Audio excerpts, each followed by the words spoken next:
Hello. Welcome to the second day of class. I'm going to obviously wait for everyone to pile in.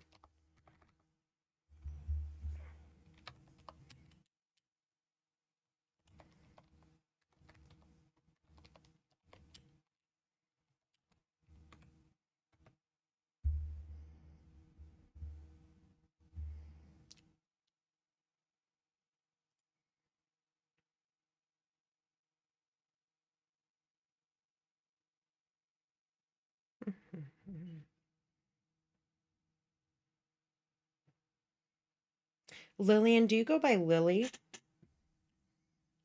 Oh, nice. You got a new computer? Sweet. What's up, Cole?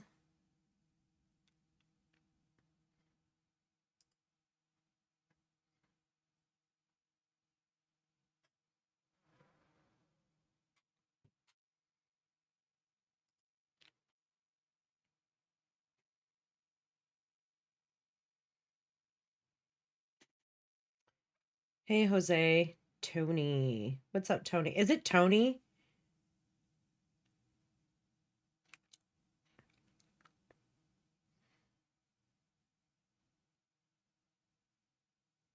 That's your cousin's name? Okay. Oh, Angel. Okay. Sorry, you're under your cousin's account then. That's funny. I was like, wait, who is this? Okay, Angel. I'm gonna have to remember that. Angel. Jose's here. What's up? Who is Sonic? Who is Sonic? I know who Sonic is, but like, what's up, Maria? Ink. Okay.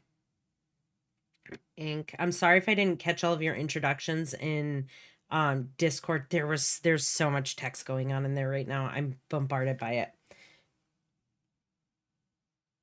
Evan. Cool.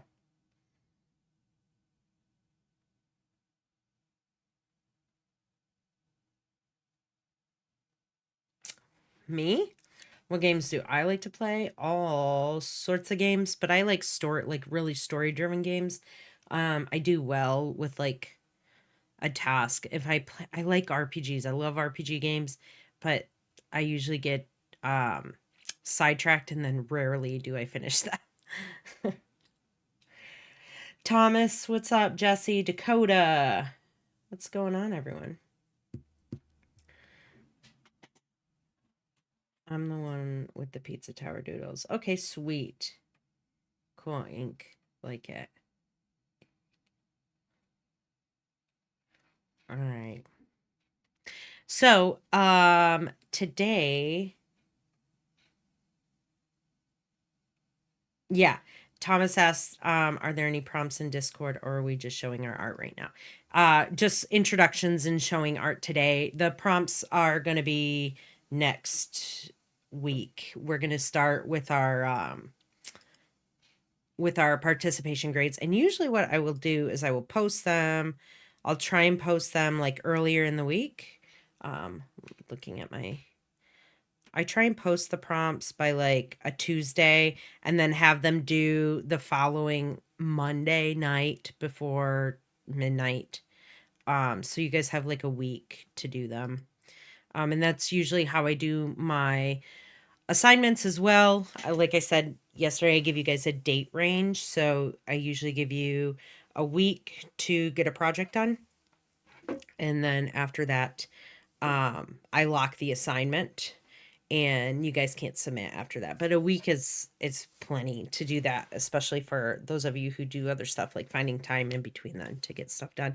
Now, sometimes I will say this, because based on how long classes end up being or how much time we have for certain things, I do adjust due dates and stuff, as class goes on and um depending on what's needed, I'll adjust those. But whenever I adjust a due date or anything, I will do my best to send an announcement inside of Canvas that I have done so.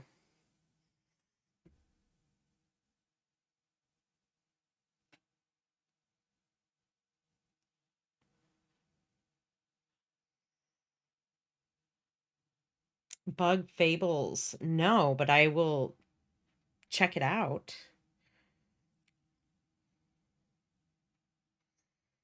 All right. So, first things first, here on the screen, you see this image that we have note takers needed for this class. Now, the DRS reached out to me, Disability Resources and Services, and they said that there's a need for note takers in this course for people who might need help with notes and stuff like that. And so if you guys are interested in doing that, there's like incentives to doing so. So if you guys like are adamant note takers and maybe even digital notes, right? Like notes on a laptop would be probably best. But you just fill out this application and use your MEID for name, and then you'll follow these other steps, and you can become a note taker for someone who might need a little bit of assistance with that. And so I know there's quite a few of you guys in class. If you're interested, definitely scan this. What I'm going to do is I'm going to post it right now into the Discord. So the people who are not in the live stream can see this as well. Because we'll need someone fairly soon because we're going to start projects next week. So today we're going to go over software, what we're going to be using in class, maybe how to navigate it a little bit, some different tools, things like that. All right, let me close this out.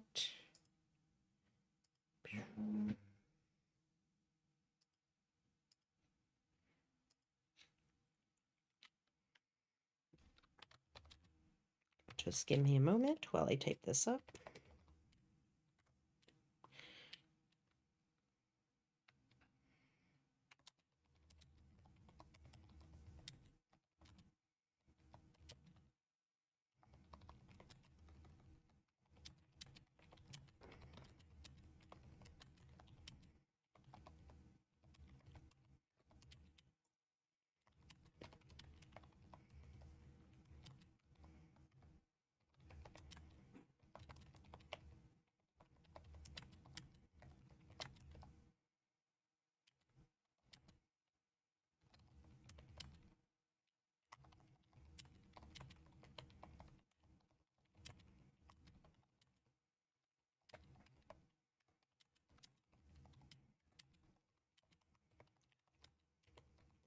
You guys are just hearing type, type, type, type, type. Oh, nice. All right, you'll get notified of that. So Angel, for using when you do your Maxon account, your Maxon account and the OmniHub Cuvito account, right? The one that you have to create to purchase it, have to be the same account, and they have to be your school account.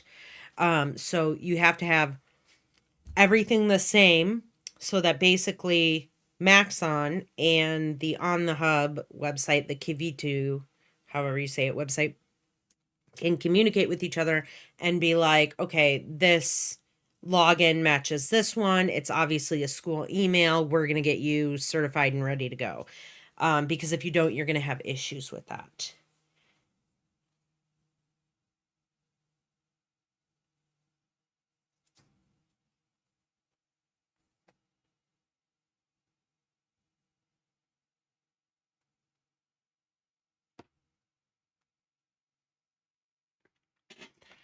What's up, Logan? I'm sorry to hear that, Maria, about your class. Don't get upset. We work harder, right? Okay. So let me, I'm going to go ahead and open this up. So a couple, first of all, let me make that smaller so you guys don't have to.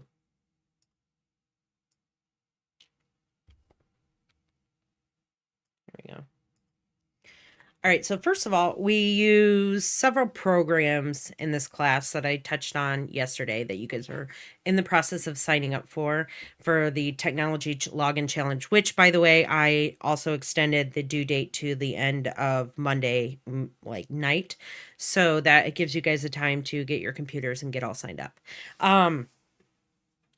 But amongst those programs that we use is Maxon Cinema 4D and also a couple Adobe products. Now, Maxon, we use that probably every couple projects we're going to work in Maxon, and we're going to inside of Cinema 4D, and then we learn to work in between Cinema 4D and also After Effects. Speaking of After Effects, that is pretty much the main program that we are going to be using inside of this class. It is an Adobe product. Let me move over my thing here so I can just list down here. When you download Cinema 4D, you will see this icon right here, which is actual Cinema 4D, and then this icon right here is your Maxon app manager.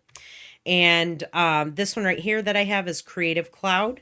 Again, that's where you're going to run all your updates and stuff for your programs. But when you come into here, right, you're definitely going to want to have downloaded Photoshop, Illustrator, After Effects, Media Encoder, Adobe Animate, and I think Audition. And then there are several others that you can download if you want to. You can download all of them if you want to. Who cares? As long as you guys have the ones ready that you need to work in. But a majority of our time, what we do is we have a workflow. And what a workflow is, it is the process of moving in between certain programs to get your work accomplished, right? So a lot of the times during the day, what I do is I work in usually a handful of Adobe products at once, and I'm just bouncing back and forth between them to do different things. There is something inside of Adobe called dynamic linking, which we will discuss more on, but shortly what that is. It's because all of the programs are related under the Adobe mothership, I will call it.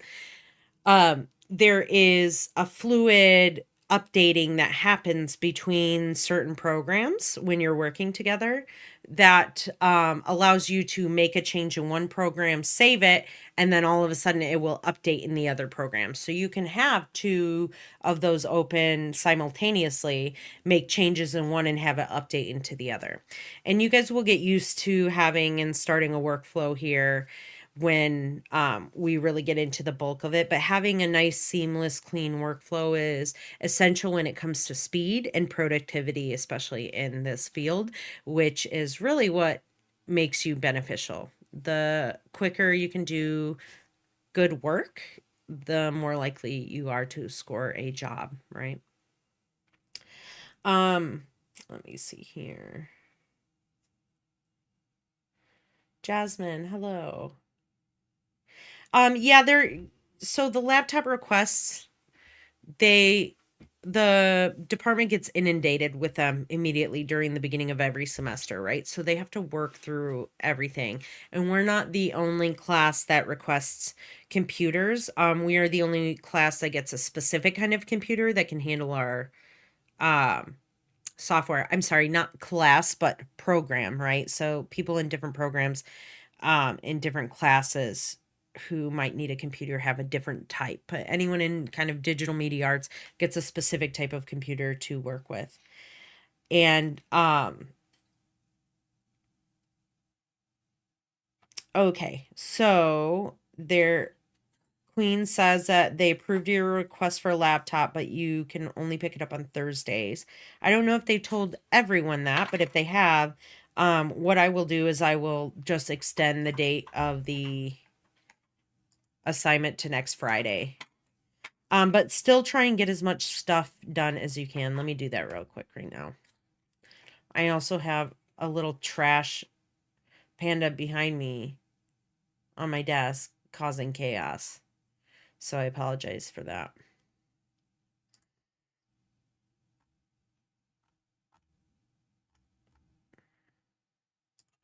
All right, let me update it to Friday the 26th. I really want you guys to have it. If you have the ability to have it done sooner rather than later, please do so. I would prefer that you get it done right away because next week we're starting on projects. So, yeah. But I mean, I understand that kind of stuff is out of your guys' control on when they say you can pick it up. So just keep me updated. Whether you guys send me a private message in Discord or send me an email inside of Canvas, we'll work together and get something figured out. All right, so I updated that. Okay. Yeah. He's a cute one, but he's also naughty. He's trouble. His name means trouble in Irish too, so it's only fitting. We didn't think about that when we named him. All right, so back to the software. You guys can see that, you know, we've gone through this. There's also some other options here and stuff that you can download and work with. I think you guys get fonts as well. So if you guys are interested in like going through different fonts, if you guys are a fan of typography, you can go over to that section and you can go up here where it says browse more fonts. And if you click that, it will take you to the Adobe website where you can look at more stuff and download those and install them onto your computer. But when you remove or when your licensing is done, you obviously won't get to keep those things. So, all right, let's go into here. So I have pre-opened up Cinema 4D, and this is the primary 3D program that we will be using in class. Let me say goodbye to you all, and I'm going to shut off my camera, but I'm still going to be here. And that way you guys can see kind of everything inside of here. All right, so when you open up Cinema 4D, you are going to see this, and it is very kind of intimidating looking, right? Mine is obviously dark because of I have a dark setting on my computer or whatever, nighttime setting, so yours will probably be lighter, but yes, so it will be the same layout, right? And there's a bunch of different tools and things that you can click on and kind of get out of control right away. But we're just going to start talking about the layout of everything and where you might be able to navigate to if needed.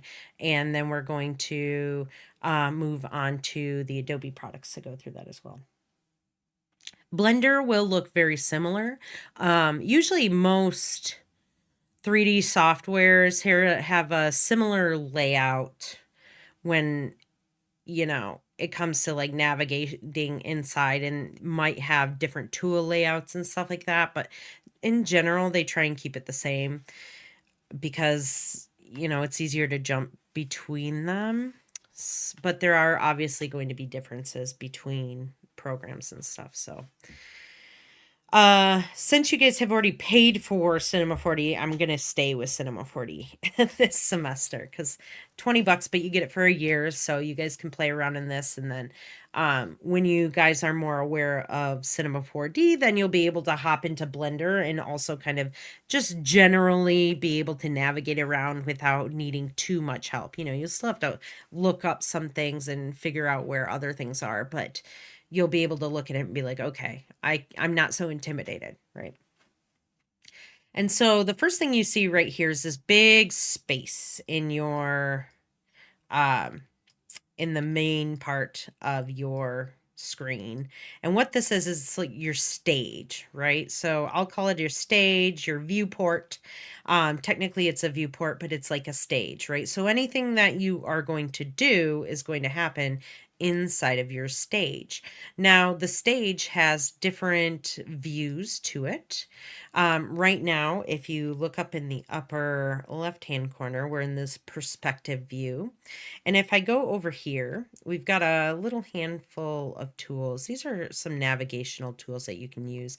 But if I click this little viewport option here, this little box, there is I click on it and I get all of these different views that I can look at. So when I'm inside of this one, this is a perspective. It's from like all angles that I can see this from, right? And I can navigate around in here. This one, if you're looking over here, if you look in the top left corner of each one of these quadrants, you will see it tells you what you're looking at. Okay, so this is the top view, this is the right view, and this is the front view. Now, if I throw an object uh, into my viewport here, you're going to kind of see more what I'm talking about. In fact, let me use a different object that might not be so symmetrical. Let me use a pyramid. Okay. So when I'm looking here, I can see multiple sides of my pyramid. This is just kind of how your render's gonna be more, you're going to work more in this view, but there are going to be times when you need very specific things done to certain sides of objects, and so you'll work in these different views. There's a lot of benefits to being able to switch around to these. And so this is the top view. This is if we were looking um from the top down on our object, right? So right here would be the very tippy point, and then this is the base of our object. So if we were just directly above our object, this is what we would see. Now, this one is the right side of our object, and right over here, this view is the right view, and this view is the front view of our object. It does not look any different right now because it's equal on every side, right? They're equal distance, equal sizes. Now, you can tell the difference by the different colored accesses that are here. And we'll get more into the accesses as we get more into class, right? But I'm just pointing this out. If you're ever looking to see what kind of view you're in, you will just look at, oh, maybe my axes are different, so I can tell which side I'm looking at, especially when it's equal around the object and certain, like the same shape around there. So, just kind of being able to navigate different views. If you get into this view, there's a couple different ways that you can get out of this view. I think if you hit Alt F1, Control F1. Nope, that's not it. Is it? Nope, that is not it either. There was a shortcut.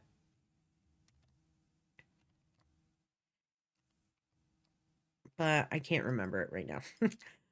So, but if you're in this view and you want to make one of these bigger, all you have to do is come up here to this little icon again and you click it and it will make that view large. So I could always make this view larger if I wanted to focus on the top view, or the right view over here. If I wanted to focus on this one, I can make it larger. And then I'm going to mostly though be in this view, kind of working back and forth, right? You see me moving the camera around, right? So the object's not moving in the scene, but my camera is moving in the scene. And you know this because you can see the plane, kind of the invisible grid that's here, just to tell you where things are at. And it's moving around. Now there's a line back here, which is your horizon line.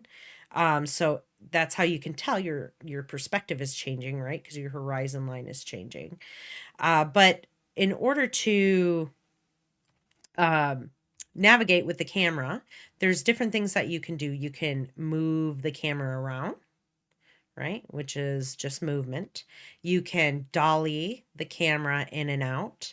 So dollying is the term for when you zoom in and zoom out. So I'll either say dolly the camera in or out, or I will say to zoom in and out on your object.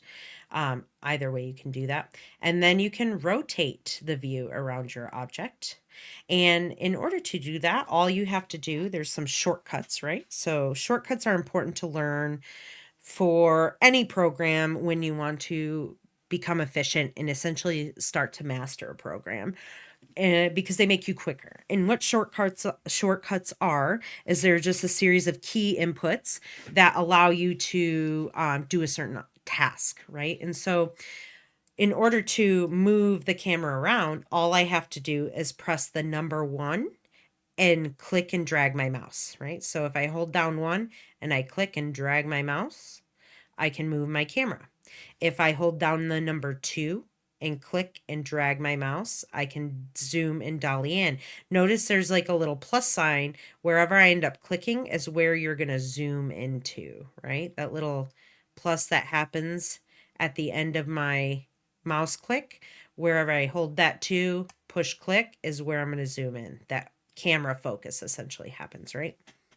And then finally, holding down 3 and clicking, I can rotate that camera. Right? So just different ways to move your views around and navigate inside of your viewport or your stage here. Now, let's say I kind of get all out of whack, right? I'm backwards, upside down, all over the place. I have no clue where I'm going. I'm giving myself vertigo. I'm getting sick.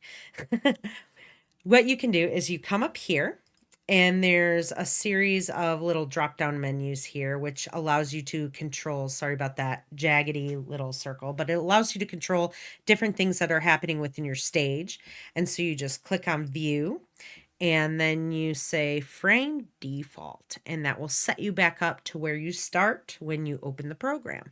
So if you guys ever get all over the place and kind of crazy, you can just hit frame default and it will set you right back up to be able to not be so lost, right? Because it's very easy to get lost inside of this program when you're learning to move things around. Thankfully, right, you have to think about like playing video games, very similar to playing video games. And instead of your WASD keys, your WASD keys on your keyboard when you're moving inside of a video game, you use 1, 2, and 3. So I will go ahead and write these down for you guys. If you guys have a notebook, I would write these down.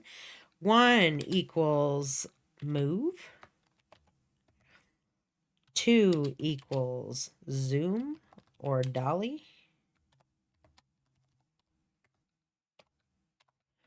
And 3 is your rotation. And this is of your camera, right? Just the camera and the viewport. I'll leave that up for a second.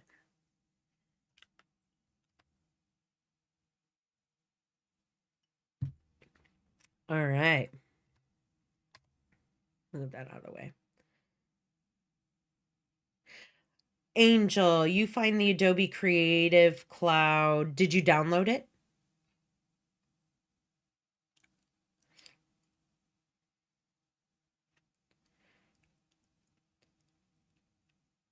Let me go to...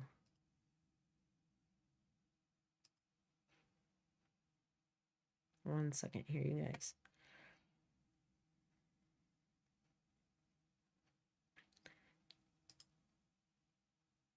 Three is rotation. Frank.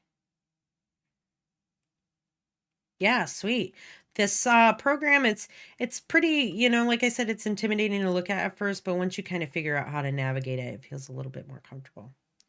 How do you download it? So, under your, let me just kind of go here real quick. Technology Login Challenge.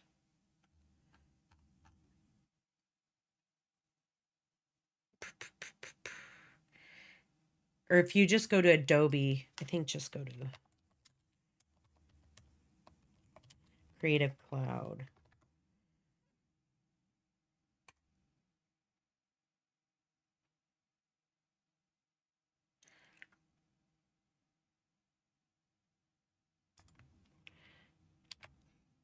You're welcome, Inc. I'm posting this in here for you, Angel. It's just the Adobe Creative Cloud here. Do not do the 1 month student thing on us for the buy now. You're going to just go to sign in and create an account, right? So it will show you this. When you go here to that link I sent you, you can go to sign in and create an account and then use your MEID, right? To create this account in order to activate it. All right, jumping back into the program. So we've got our default camera here. We've got our views here. Now, if you were curious, we'll get, like I said, we'll get into more detail about this in a later class, but if you're curious on what the colors mean to this little gyroscope thing right here, the axis is what I like to call your axis point or your anchor point. There's green, blue, and red, and if you look up in the upper hand corner here, you see that green is your y-axis, z is your the z-axis is blue, and the x-axis is red. Because we're working in 3 dimensions, there are 3 different axes. Now up here as well, you'll notice that there are these other icons. If you click and drag these do the same as that shortcut. So this little one here is your move tool, this one is your zoom or your dolly tool, and this one right up here is your rotation. So if you just grab and click and move on these as well, click and drag your mouse, you will do essentially the same thing, right? As if you were to hold down the number and click and move.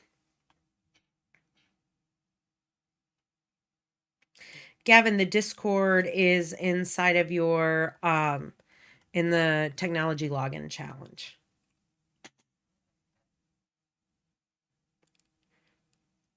All right.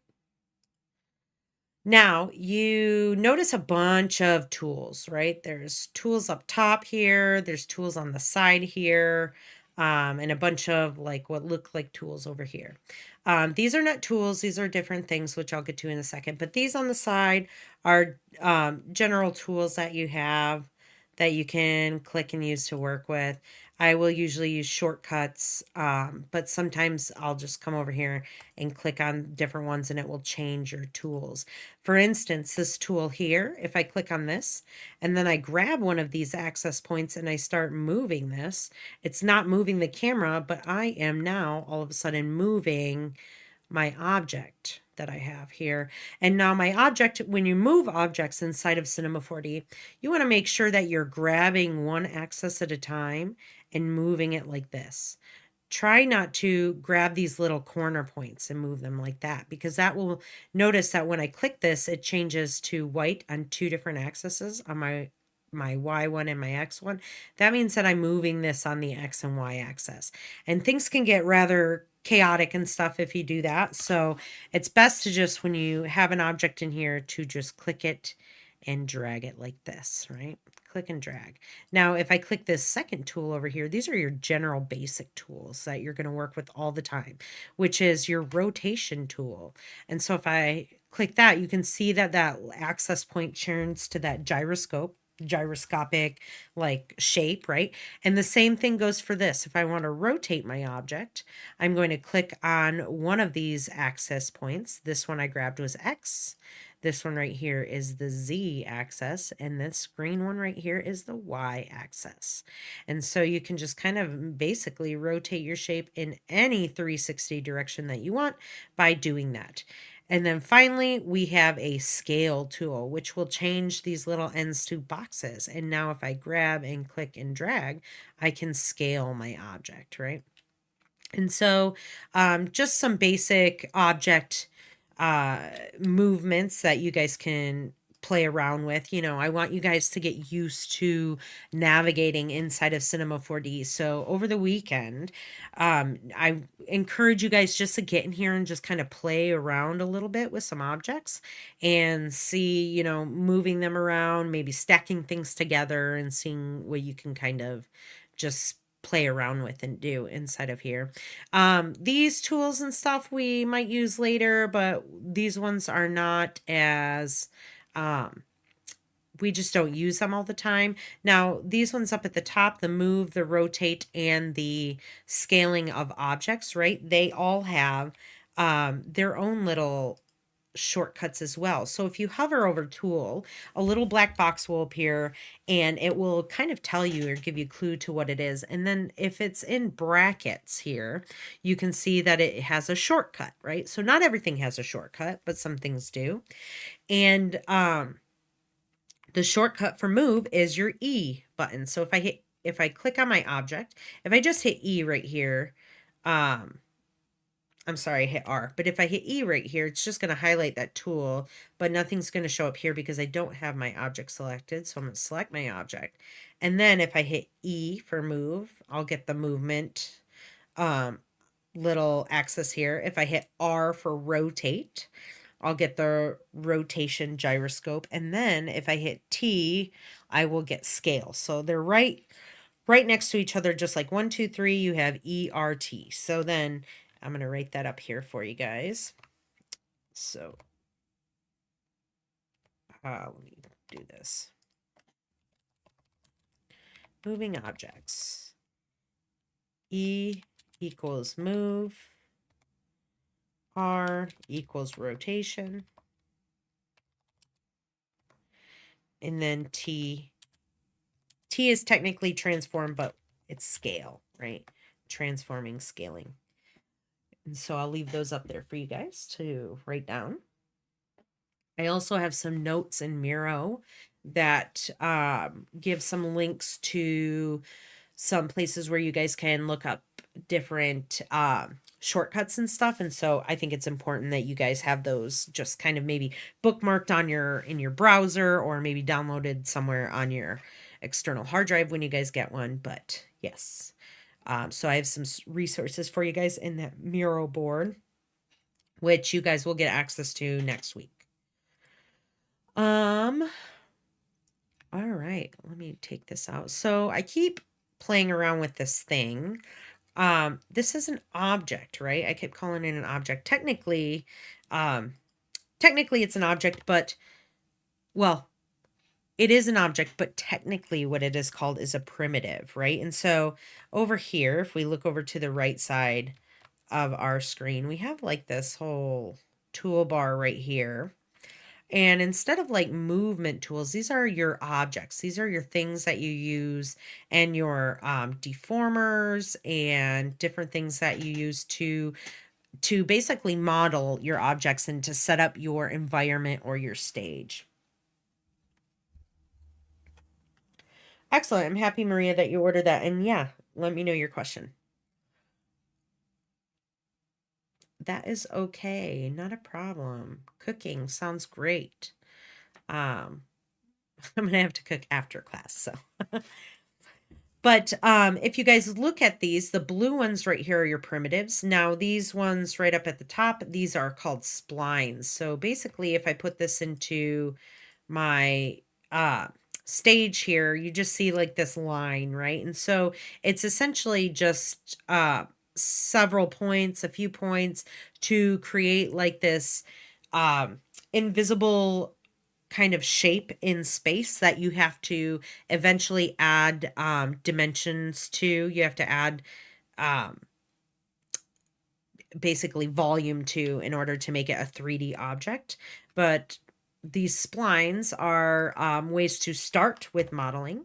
And then right here where you see this cube, it is a primitive. And these primitives right here are all the basic shapes that you can start out with, right? Because when you look at certain things and objects, like if you just look around you on your desk or wherever you're sitting, if you're in your living room, bedroom, wherever, and you look around and you just grab a random object and you start looking at it, it is essentially just a collection of different shapes, right? That you would put together maybe to recreate or rebuild that object. And so we can start with either like splines or these primitives over here to build upon each other, or to maybe do deductive sculpting, which is like where you take away, right?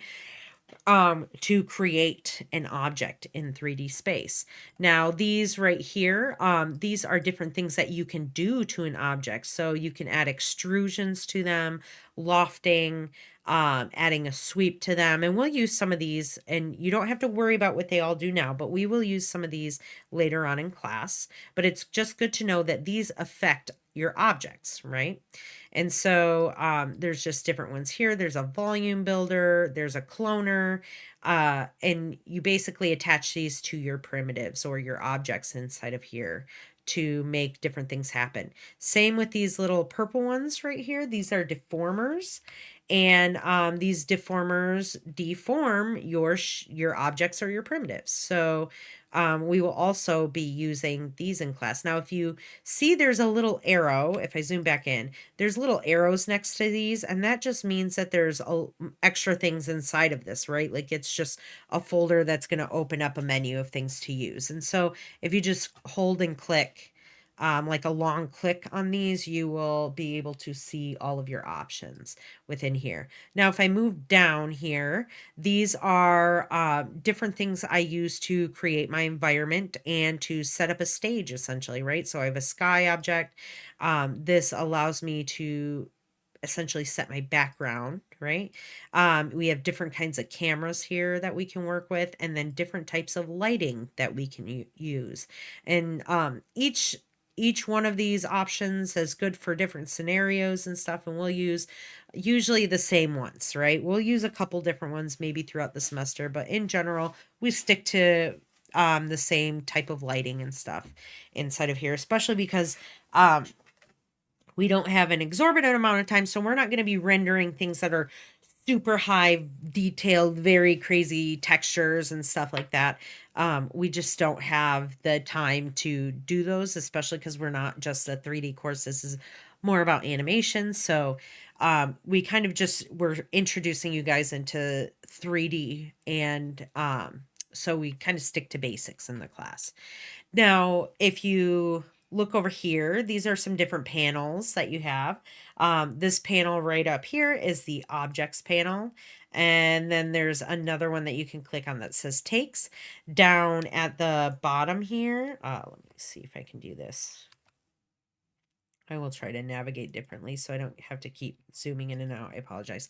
But down at the bottom here, we have an attributes panel, which will allow us to see the attributes of whatever we're selected on, and then a layers option as well. And so when we go through and we add things into here, like let's say I added a cube and then I wanted to add a sphere into here, and I want to move the sphere maybe up, right, and make this kind of weird looking object.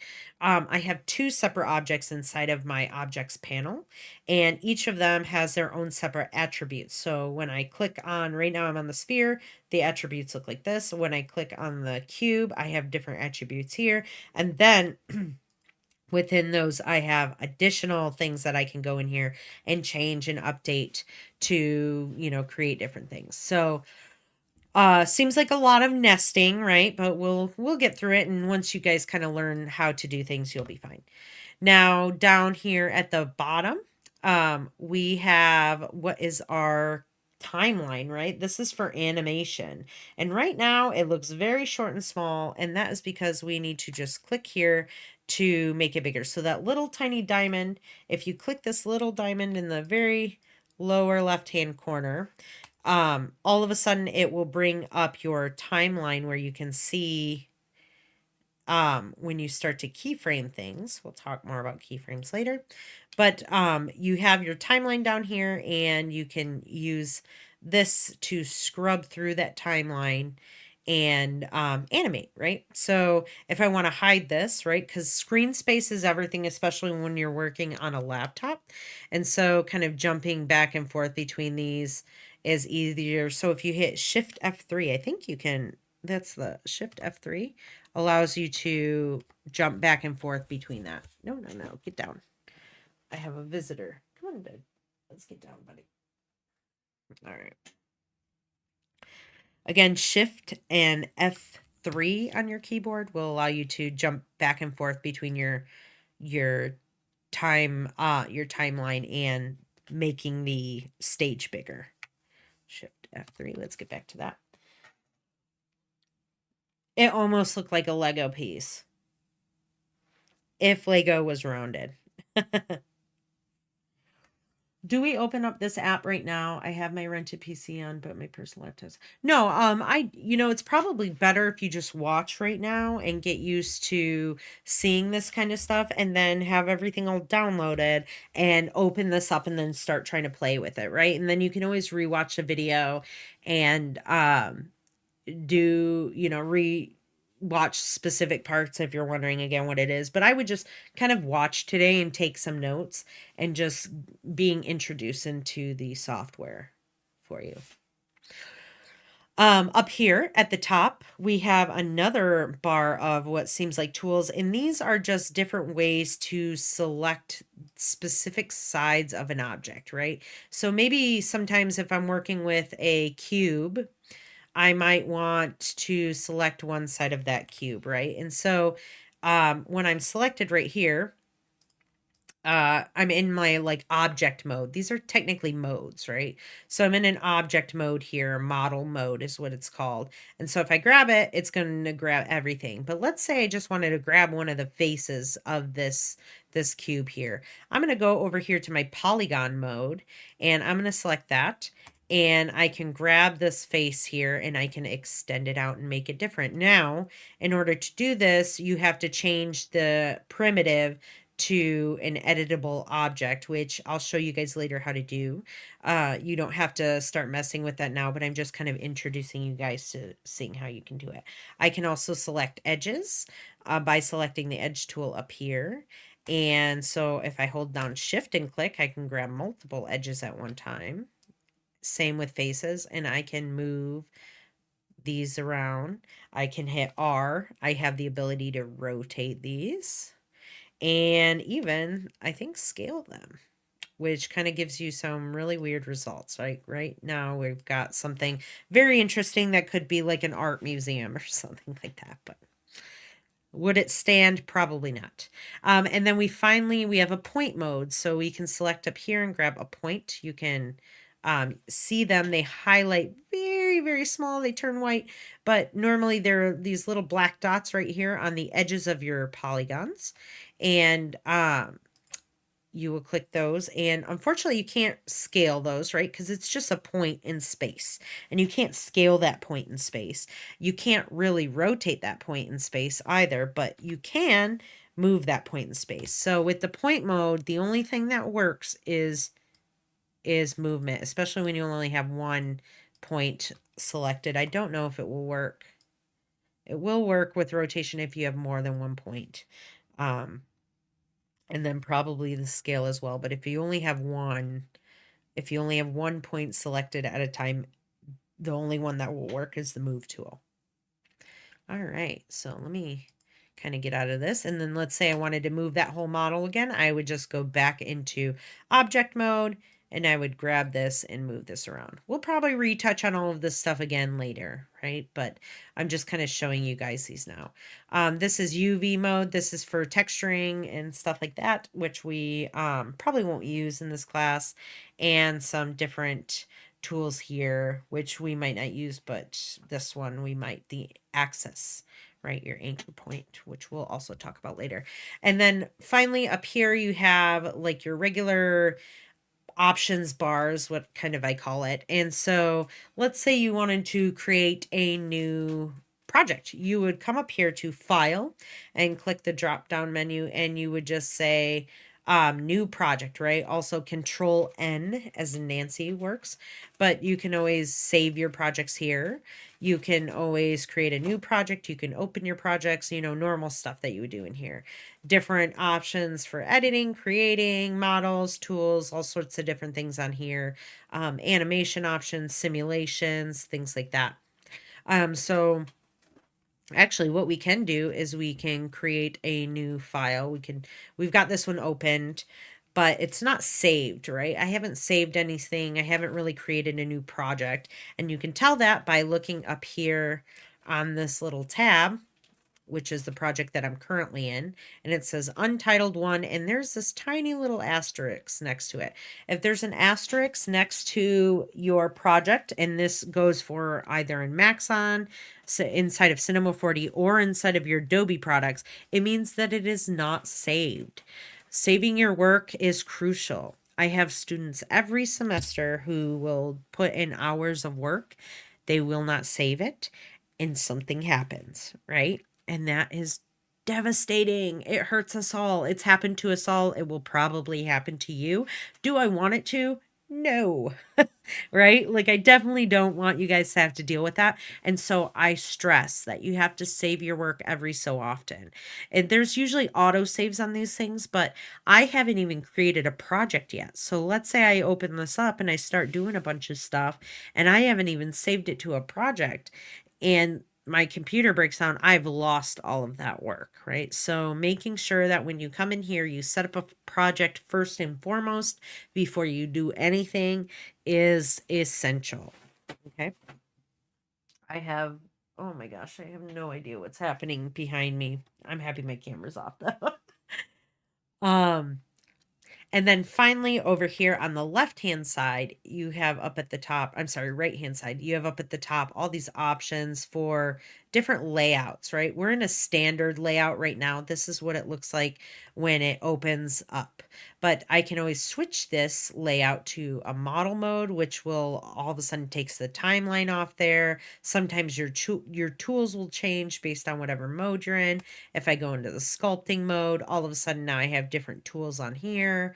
Um, different options here as well, the sculpting layers. So my panels change as well, UV editing. So there's different kinds of layouts here for different types of work that you end up doing. And usually I stay in the standard mode unless I'm doing anything specific over here like sculpting or UV editing.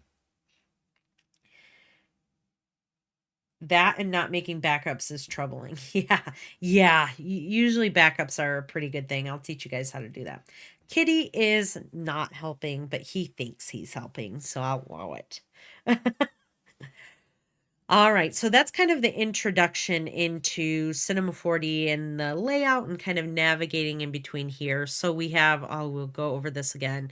In fact, let's start this like I have nothing. Let's kind of open this from the beginning. So I just closed what I had there. It automatically labeled it Untitled 2. Let's say I want to start a project. I'm going to go up here to File and Save Project As, which is also Control, I think, Alt Shift. And then I'm going to navigate to, hopefully you guys will have an external hard drive or a specific folder. In fact, I have this GCC folder here and I've created a new one, right? And I would save it. I have my template folder. Let's say I had everything all set up. I would save it here, right? So I would just name this, I don't know, test one or whatever the name would be. And I would hit save. And now this, I have the ability to open this project up, right? So if I go into that folder, which I just have here, and I look, here is my project file, right? So I have it saved. Now, any changes I make to it, I'll want to hit Control S as I work, which will save those changes, like every 10, 15 minutes, I usually get used to hitting Control S, which is like save. And that works across most programs. I would say 90% of programs, no matter if you're working in like Microsoft Word or you're working in any kind of Adobe software or Maxon thing or anything like that, Control S is like universal to save your work. So I would definitely do that. For Windows 10, I think it's the Windows key and the print screen button, print screenshot button. The one up at the top that says PRT SCR.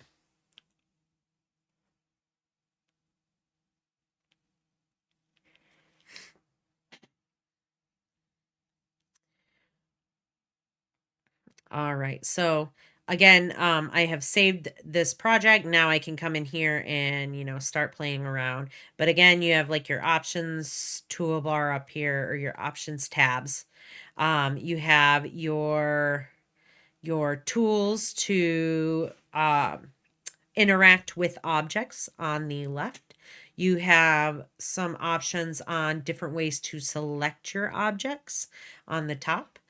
On the right hand side over here, we have a place to create objects and to place things into our scene, into our stage here. And then we have panels. Object panel, attributes panel will change based on what kind of objects that you have up here in your objects panel, right? And then down here at the bottom, we have your timeline options, play button, fast forward, go to the next keyframe, things like that. Nothing that you need to know just at this moment, but that you will know later. And then to open that up is Shift F3, right? Shift F3 will open and close your animation timeline. Windows Shift plus S. Yeah, that one works.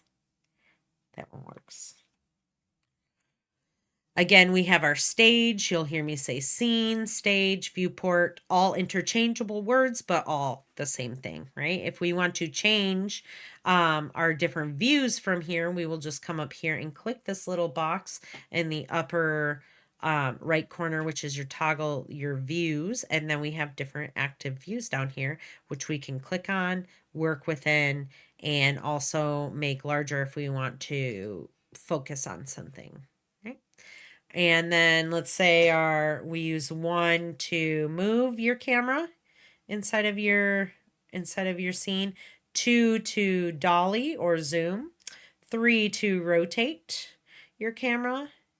And then if you get all off balance and you need to go back, you just go to view here, frame default, and it will reset you back up where you started.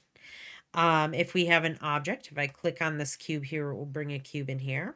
We have 3 different options to move these objects or primitives, right? There is the move tool, which is E. If we hit R, that is rotation, right? And then T, which is scaling, transforming or scaling of our objects. So ERT are the shortcuts for manipulating your object, and 1, 2, 3 are the shortcuts for navigating around your stage or like moving your camera, right? Because essentially we're looking through a camera. All right, so I'm going to close out Cinema 4D. And would I want to save the changes? Usually I would say yes, but I don't need this. So I'm going to say no. And then I'm going to delete that file in here. Again, I really highly suggest that you guys inside of Canvas watch the files structure video that I created for you. And it will make your life so much easier, right? So now I'm going to open up. Let me open up After Effects, because After Effects is the main program that we will work in. Now, After Effects, as it opens here, is a compositing software. What is compositing, you might ask, right? Because compositing is the technical term for what this software does. 1 second, I'm getting like some kind of notice.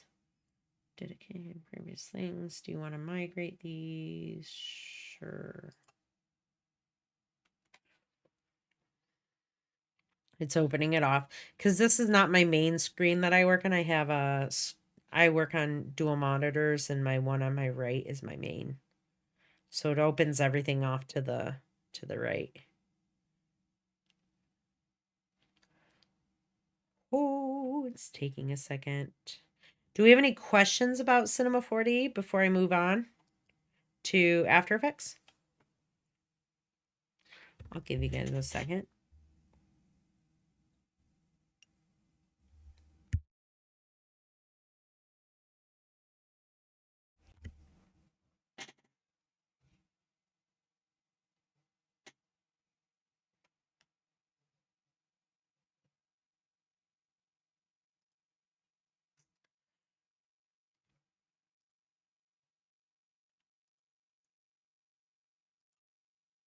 Let me open this as well, just to have it. All right, if any questions about Cinema 4D trickle in, I will go ahead and answer them for you guys, but lots to learn. Yeah, exactly, Brian. Yeah, that's the thing, lots to learn, but I have had a couple students mention their nerves about this class, and I don't want you guys to be nervous. See? And it actually wasn't you, Brian. It was someone else. But I've had students mention their nerves about this class and like learning the software. And it is robust software, right? But we're just learning, we're starting at the very beginning. We're starting at level 0, right? So like you guys, no one's ever used it. Everyone's skill level is different in this class. Some people might have a little experience, some people might not. But we're all going to learn it together. It does move by kind of quickly, and it takes a while for you guys to start getting used to using this software and these tools, and you will learn something new all the time. I'm still constantly learning new things about different software and different, techniques and stuff. That's the one thing about any kind of digital field, digital art field, just digital stuff in general, right? Is that it's constantly changing. That's a one thing that you can predict about the digital landscape, right? Is that it's always going to change. There's always going to be something new. And so it's our job to stay on top of those changes and to learn and not get stuck in the past and on our, usual techniques. It's good to keep your skills up to date and stay up to date on trends, and you'll be successful, right, in any of these kind of fields when it comes to digital art or art in general. And so just, keeping an open mind, right, and not getting hard on your guys' self if it's taking you a while to learn these programs. Like I said, it's not going to come overnight. It takes years to develop to be very good in these programs. And so just, you guys don't have to get a bunch of anxiety over it, because we'll walk through things step by step. I'm not going to be like, here, just do it. You guys are going to watch me do something. You're going to go off and do it on your own. So that's what we're going to do.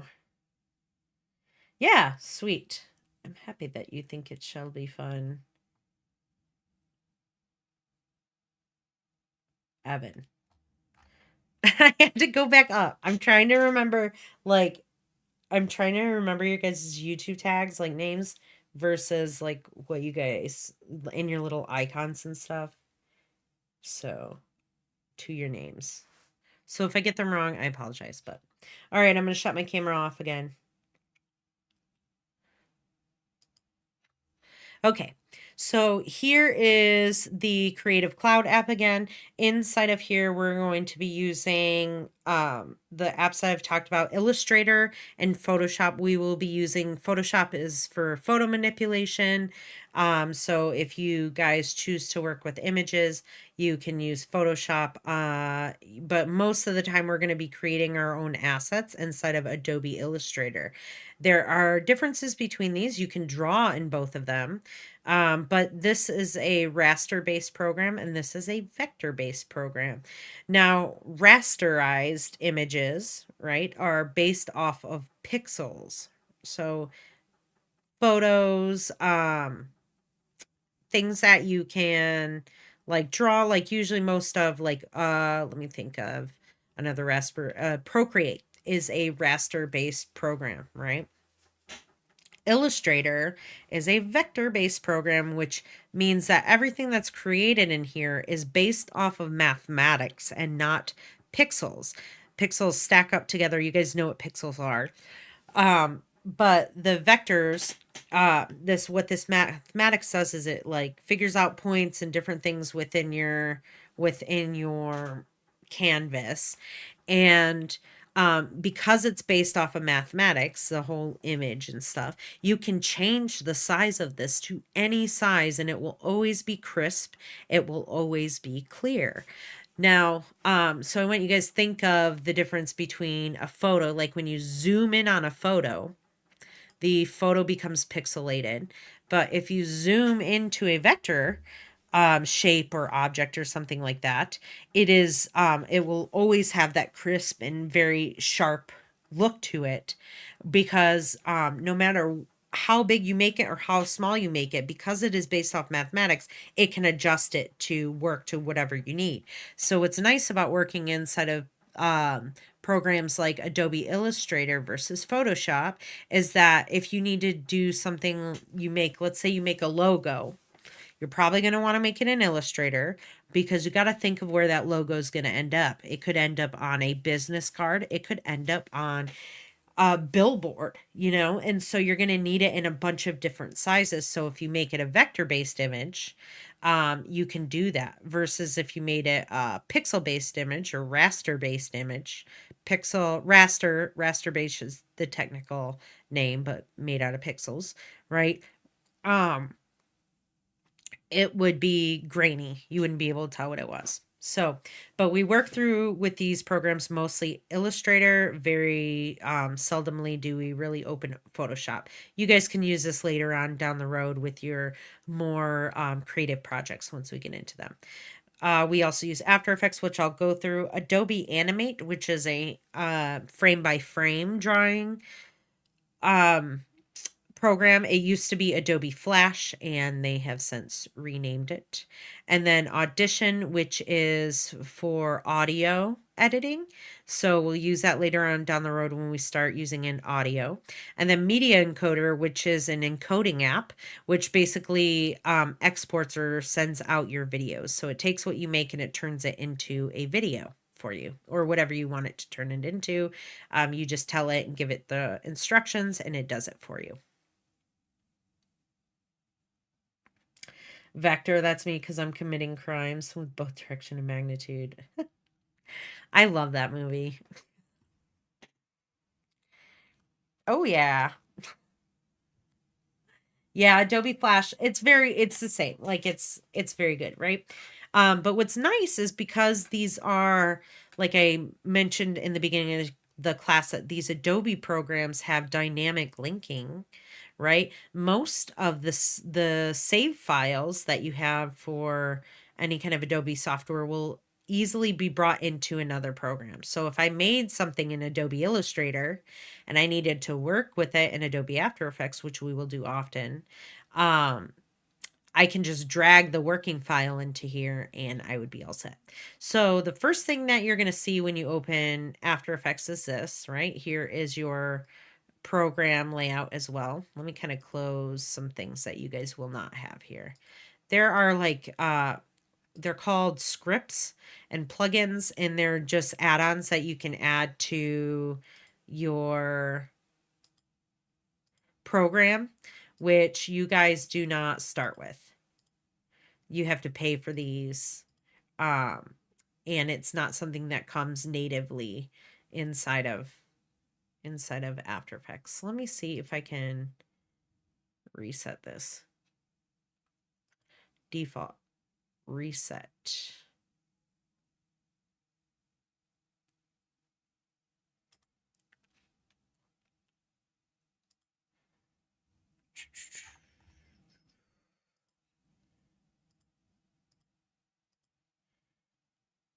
All right. No, this is not the. Let's go to default again. You should look something very similar to this. Um, it might have a little bit of these panels might be spread around differently, and so I'm going to talk about those. Let me. Oh, what is this? Have something over my other screen. Libraries tab. Let me close that. Okay. That was not it. Was it? What the heck? Okay. It's a good thing there's an emulator to play old Flash games. Oh yeah. Okay. So let us act like we're going to be starting a new project here. And the first thing, like I said before, that you want to do is you want to save your file. Right now, this is an untitled project here. And we want to create a new project. So I'm going to go to File. We've already got one open. So I'm going to do Save As, Save, also I'm sorry. And then you will navigate to the folder that you would like to put it into. And you will title your file. So mine's my last name plus test, right? I'll add that there. And now I have it saved here, right? So now it is actually somewhere on my computer. Now I can kind of dive in and start working. You're going to notice that things are kind of similar here as they are inside of Cinema 4D, right? It's kind of confusing when you look at it first, but you've got this big space in the center and you've got these little side things over here, and you maybe have some tools here that are in a different area, but generally all very similar things that you can, navigate to. So the first thing up here, these are your options tabs, right? You have your file, edit, composition, layer, effect, animation, view, window, and help. And then if you click on those, you will get drop down menus with plenty of options for you to work into. Right now, we don't have anything going on inside of our scene, so nothing's happening.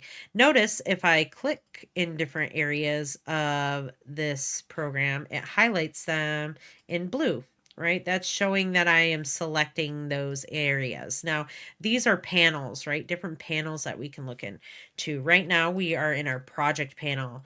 Our project panel is our main panel that we're going to basically have everything filed and stored in, right? So anything that we put into our project is going to be saved here. Your project panel is probably the one you're going to be in the most, aside from your stage here. And so you'll always want to keep this open. You're going to notice there's a little hamburger menu next to these. And if you click on this little hamburger menu, you can close these panels. You can undock a panel. If I click that, it's going to move this off to the side. Great, and I can't see it though. That was not smart. So that was my project panel. Let's click off of that. Let's turn it back on and see what happens. Okay, this is a great learning opportunity for you guys, right? So I clicked on this little hamburger menu and I undocked it. And instead of me being able to click and drag this around, this one's like off screen somewhere. I can't see it. It's nowhere on my other screen. I can't grab it and move it around. I'm kind of stuck, right? So if you come up here to the top, you're going to notice that we also have layouts like we have inside of Cinema 4D.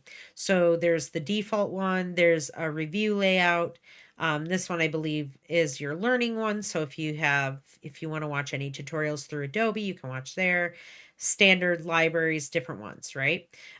If I mess this all up and I'm like, oh no, what did I do? I need to get back to what I did before. Like everything's all messed up. Things aren't where they need to be. I'm so confused. It looks chaotic, right? Like this. Like, how do I get back to this? I've gone beyond no return. If you come up here to your layout, there's this little hamburger menu here, and you're just going to reset to the saved layout, and it's going to put it back to where it was, where it initially looks like, right? This is what you're going to have out when you start After Effects. So it's kind of like that reset button. So you just click that little hamburger menu and reset to your saved layout, and it will put everything back where it needs to go. Now, when you saw that you could click here and undock it, but you also notice that if I click and hold down to click and drag, I can also drag these panels to different areas of my workspace as well, right? Because this entire place is like my workspace. And that might be beneficial depending on what you're doing, right? Like if you're animating characters, you might want your timeline down here over to the side off this way so you have more space to look into your stage, right? But then you might want to move panels around for all sorts of different reasons. And so if you come up here, you're going to notice that my cursor, oh, it doesn't record that, but the cursor goes from like a regular cursor to one with a little box. If you click here and then if you click there and you're selected in it and you hold down and then you want to drag, come on, where are you not going to do that? Oh, you're going to be finicky with me now? Clicking when that thing comes up and then trying to drag. It's got it clicked and attached. And then if I highlight something in blue, right, and I let go, it will move that to that spot. So it's very easy to kind of get out of control with that. But if you need to move tabs around, to make things easier to read, because real estate on a laptop is not it's not exactly the best, right? You don't have like a nice large monitor. Some of you might, but some of you might not. And so real estate on your um screen is important. So you might need to move some of these panels around in order to get something more, suitable to your needs. Now, there's different panels that you can click through. Notice that there's a little X. We'll close the panel as well. But I go from my project panel here to my effects controls panels. They look different. They will change based on whatever you're adding to certain things inside of your project. The composition, this panel right here, this is your stage. Also your viewport, and like interchangeable, right? And I'll call it your composition, stage, or viewport, interchangeable words. But this is where everything visually happens inside of your project, right? Compositions are essentially folders that you open in order to do things in your project. So right now I can't do anything because I don't have a composition. We'll go over this in just a second, but navigating first. Down here we have our timeline panel. This is very important to have open all the time because After Effects is, after all, an animation and editing program, right? So you have to be able to move things around. And this is where layers end up happening, right? So if I bring in things on my stage or inside of my composition here, there's different layers to them, and those layers stack up here, right? So you'll see that in just a little bit, but this is your timeline panel.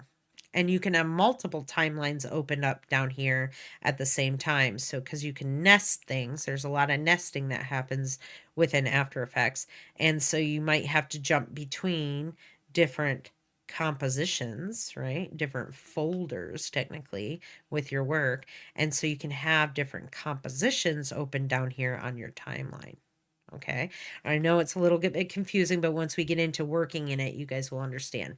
And then down over on the side here, we have some more panels that you can unfurl. Really, your audio one, we don't work too much in there. Because this is a visual program and it is more for animation and motion graphics and video stuff, this program handles audio like dog crap. It sucks. Audio in here is just atrocious. And because the reason being is that After Effects prioritizes it to run the visuals first and not necessarily the audio. So, if it's prioritizing visuals, the audio ends up getting left behind and sounds like choppy and all sorts of weird and like kind of demonic. So, just letting you guys know that the audio sucks right now so that when we start using audio, you will be aware. The alignment tool will align things to your stage here. A properties panel, which is recently added into After Effects, is really cool because you can change different properties and stuff of your layers up here. And then the preview panel will tell you how your PC and things are running, and how your compositions are running technically, right? So like if it's missing frames or dropping frames and stuff like that. And then finally up here, you have a tool selection bar, right? And so this toolbar here is mainly where you're going to select things. This is your selection tool. We have a moving tool, so if you need to move your scene around, like your camera around your scene. These are different camera tools. And then we have some drawing tools right here. We have let me kind of get back into here and make it a little bit cleaner. So we have like a shape building tool, a pen tool, a text tool here. Notice they all have these little triangles in the bottom, which means that there's more to the tool. There's more options underneath it. There's a paintbrush tool, a clone stamping tool, or like a stamping tool, eraser tool. We do not really use these that often. We don't do a lot of rotoscoping in this class, so really no need for this at the moment. But a pinning tool here for like when we start to do some rigging of objects together. And then over here, this one's an important one right here. This is called your pan behind tool, or you will hear me call it your anchor point tool. So let me just kind of write these down for you because that was a lot. But let me write these down so that you guys can add them to notes. Okay, let me see. I might make this a little bit smaller. All right, so tools. Right now we have the selection tool. The shortcut for this selection tool is V, right?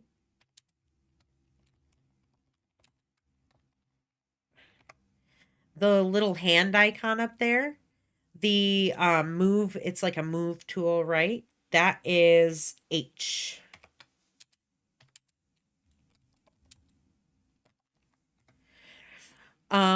Let me see. Another one you'll need to know, your anchor point tool or the pen behind tool. This one right here, right? Or it's called your anchor point tool or your pen behind. It is, that one is Y.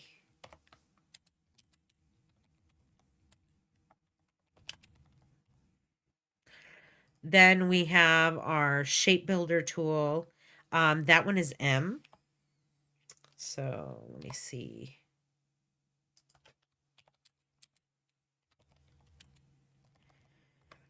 For the pen, you would think that it is P for Paul, but it is not. It's actually G. And that is your pen tool. T for the text tool. These are shortcuts for you guys to know.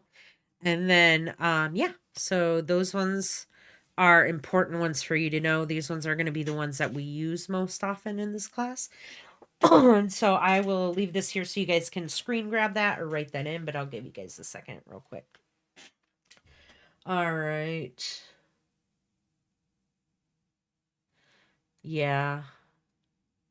Who is Epic Biohacks? What is your name?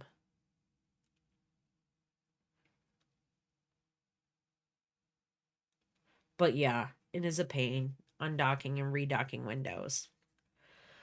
Oh, the fun of it. You can save your own separate layouts, just so you guys are aware. So if I close that out, and let's say I changed a bunch of these and I wanted to create a new layout, if I come up to here, there's like a little arrow tools right there that you can click, and you can go to edit workspaces.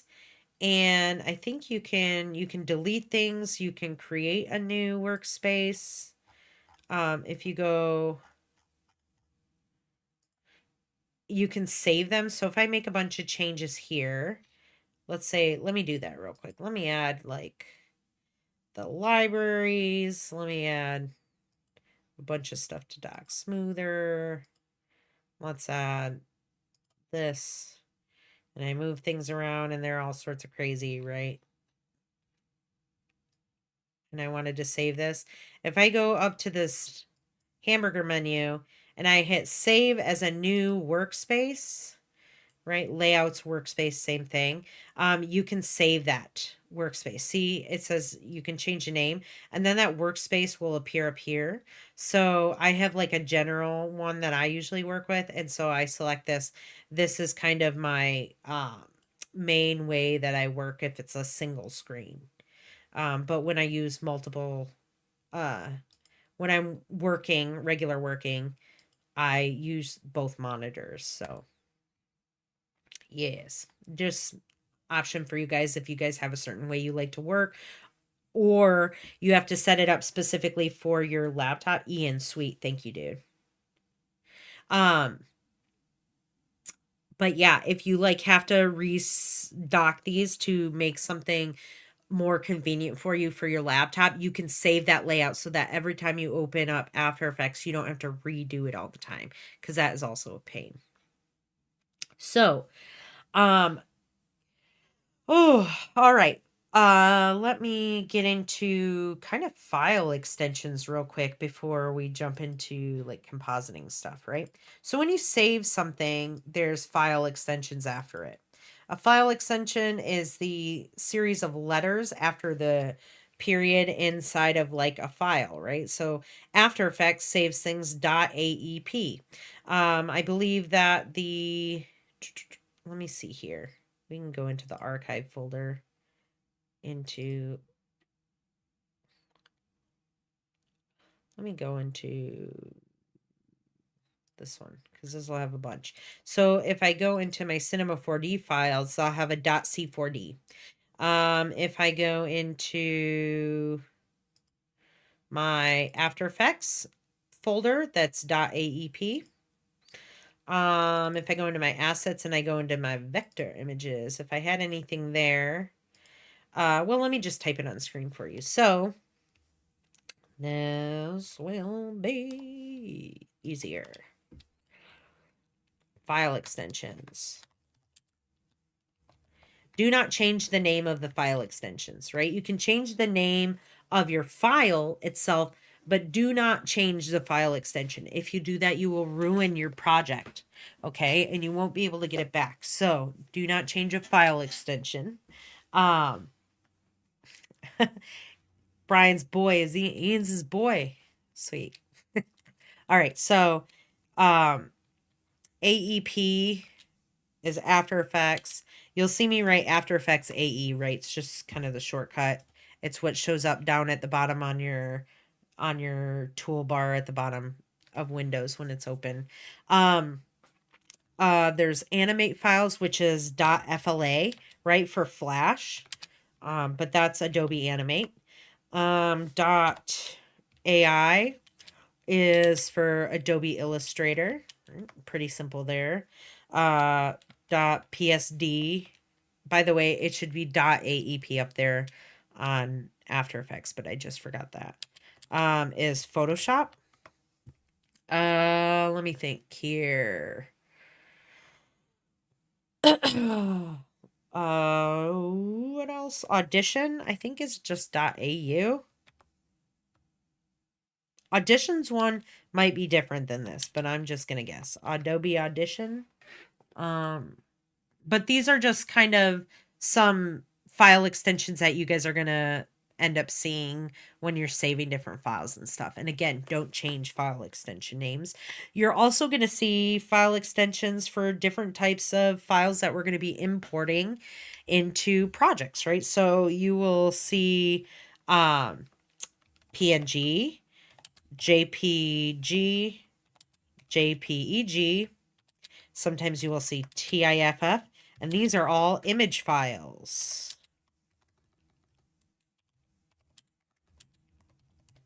Right? So photos. PNGs are they're a larger file than JPGs or JPEGs. They hold more information, and they also hold an alpha channel, which is going to be important for you guys later on. We'll also talk about that. And TIFF files, TIFF, are just like a raw file. It's a raw file type. So a lot of information, it'd be a big file. It's important to know that certain files will be bigger than others, because if you import or bring those files into After Effects, it will make your project bigger. So it's important to just kind of have those things in the back of your mind when you're putting things together. You will see MOV, MP4, and those are video files. So those are movies, right? Videos in general. GIF, GIFs, you guys know about that. GIFs, don't hate me for how I said it. Let me think of what other ones you might hear. MP3. Here, let me actually do this. Up here, so you guys can read it, because it's kind of hard to read down there. So, what was I saying? MP3 and WAV files are audio files. MP3s are compressed audio files, and WAV is the raw audio file. Compressed means the file size is smaller, but you lose quality. right? Same with MP4s, MOVs are all compressed, but they they don't necessarily lose quality based on how you do it, but like a good way to know is like the JPEGs are very compressed, so those are smaller file sizes. PNGs are less compressed, so you're going to have a bigger file size, and then TIFFs are not compressed. TIFF is like a raw image file. Same with the audio. MP3 is compressed. WAV files are uncompressed files. And then also, what else did I want to tell you guys? These are different types of files. Well, MOVs, MP4s, you can export out JPEGs, like these ones and these ones are ones that you can export out of Media Encoder. So Media Encoder was the one program that I don't have Creative Cloud open up again, but Media Encoder is like your exporting program that I was talking about. A WEBP file is a web page file. Correct. Yeah. So you can't bring those into After Effects. Thankfully, I don't know what that would do. But you actually can bring PDFs into After Effects, which I thought was surprising when I first did it, and it works. All of those other files that I was saying, like the .ai and stuff, you can import those into After Effects as well. Now, After Effects, like I said earlier in class, is a compositing program, right? So compositing is taking two or more things and putting them together, whether it's images, shapes, videos, illustrations, anything like that. That's compositing, right? Essentially just putting things together and making something with that. Shorthand for a composite, right? Compositing is comp, C-O-M. You'll hear me say comp equals composition / composite. It's a compositing program, but you will see like up here, composition is like your stage, right? This is like your stage panel. So you're going to want this open. You can add multiple comps inside of After Effects. So let's kind of open one up and see what we can do here. I'm going to hit create new composition. There's a couple ways you can do this. This little box will pop up. You can click here. But when you've already got compositions going on, you might not be able to click here. It won't say this because this is just kind of your basic when you start the program. There's another way that you can create a composition. If you click this little button right here, that will create a new composition. Also, if you hit the shortcut Control, I think N, it will create a new composition. So Control N as in Nancy will open up that composition. Now, when you're in here, you've got several settings for your composition. We won't look at these directly just yet, but what we will do is look at naming this composition, right? So I'm going to name this main test and just hit OK here.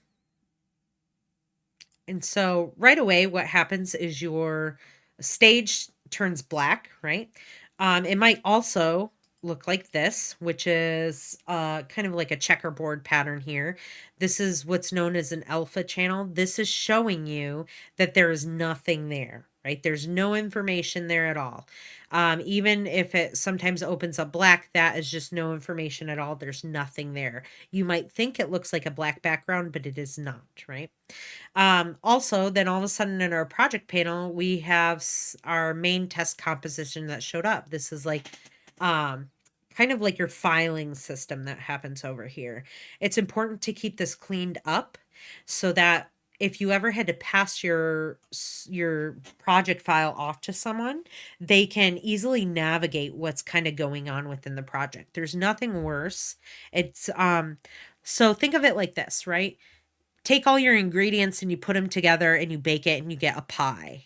But if you just take all of your ingredients and you don't put them together and you don't bake it and you just give it to someone, they just get a grocery bag of shit. and like no one wants that, right? So you want to be, staying organized is a big part of this job in this field, and so it's really important to keep this nice and clean here.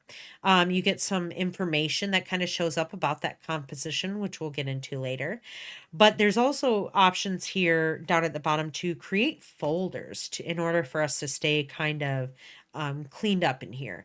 And so I want to create a folder to keep my comps in, and so I'm just going to name that folder comps. And if I go into the beginning of the naming process here and I put an underscore line in front of whatever I do, it will prioritize that um, as far as like alphabetically, right? So A through Z is your alphabetical thing. But if you put that little underscore in front of the word, it will bring this to the top always. So then when I take this comp and I move it into the folder and I unfurl this folder, I have my compositions inside of here. I usually like to make a folder called comps. I like to create another folder called audio. And what will happen is it will update this when I close out the program and reopen it, right? So right now it looks like the naming conventions, like I was saying, weren't working, but they will once I close out and open back up. I'm going to create a new folder. You can either click down here or you can right click and go to new folder inside of your panel. This one I like to say assets. So maybe like here we'll do this images. You can do it like that. Video. And then usually I can start with these and then add folders as I need to. And that way, when I start bringing in those different files, I can drop them into these folders and it will be nice and organized for me, right? So if I close this project panel out and then I reopen that project panel, let me see if it auto updates that naming convention. It didn't do it for me, but there we go. It's because I had it pointing down, so it was going from bottom to top. But I want to click that little arrow right there, and it will organize them based on alphabetical order. And so now that I have that there, I can unfurl this little comps folder and then I can see my composition there.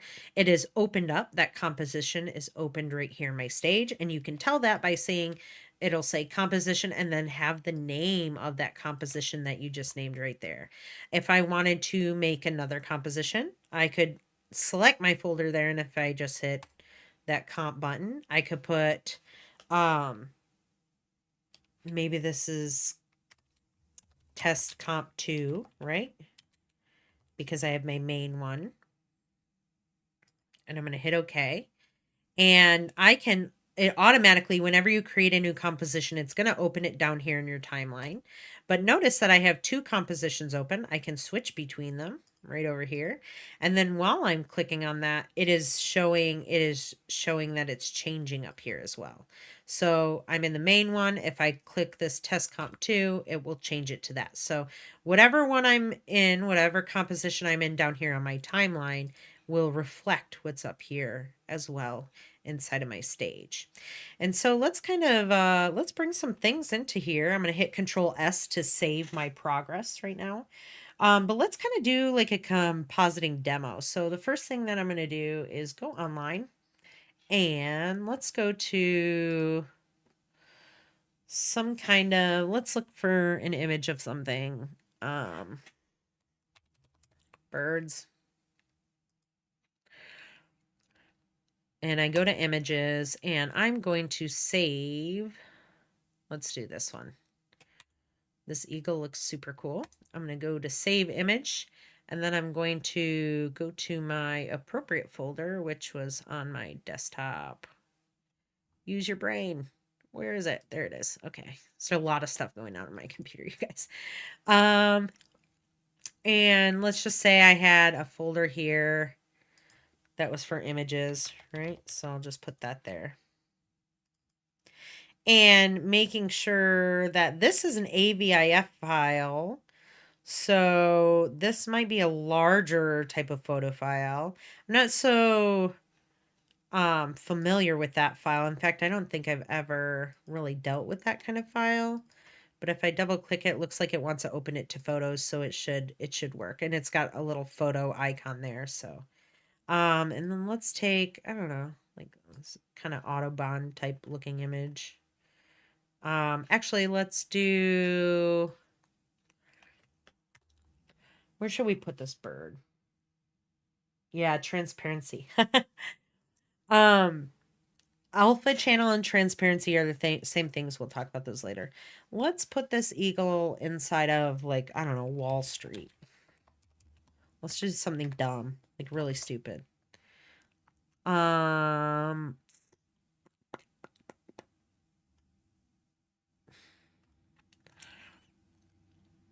stock room. The stock exchange floor. Okay. Because these guys are so chaotic. So stupid. I'm gonna save that image. It's a WEBP file, so that's a web page, so I can't use that one. So let me go here. Let's see if this one will work. We're just doing some same thing. Because these are, can I really not save any of these? Here we go. Here's a JPEG.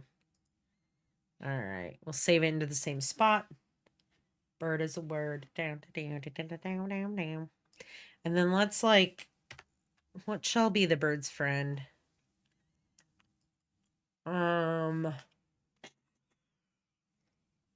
I don't know. What else shall we put in here?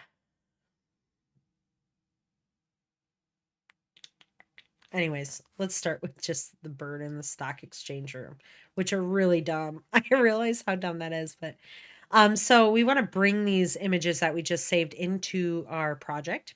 And so I'm going to click this image file right here, and I'm going to hit Control I as in Igor. Igor. Where'd my mouse go? Down here. Whoops. Me. I accidentally made that big.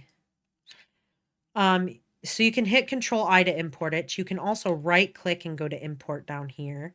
And you can import multiple files, or you can just click file. I'm just going to select file for now. And go to my desktop and to that folder where I save those weird images. And I'm going to select both of them and bring those into my project.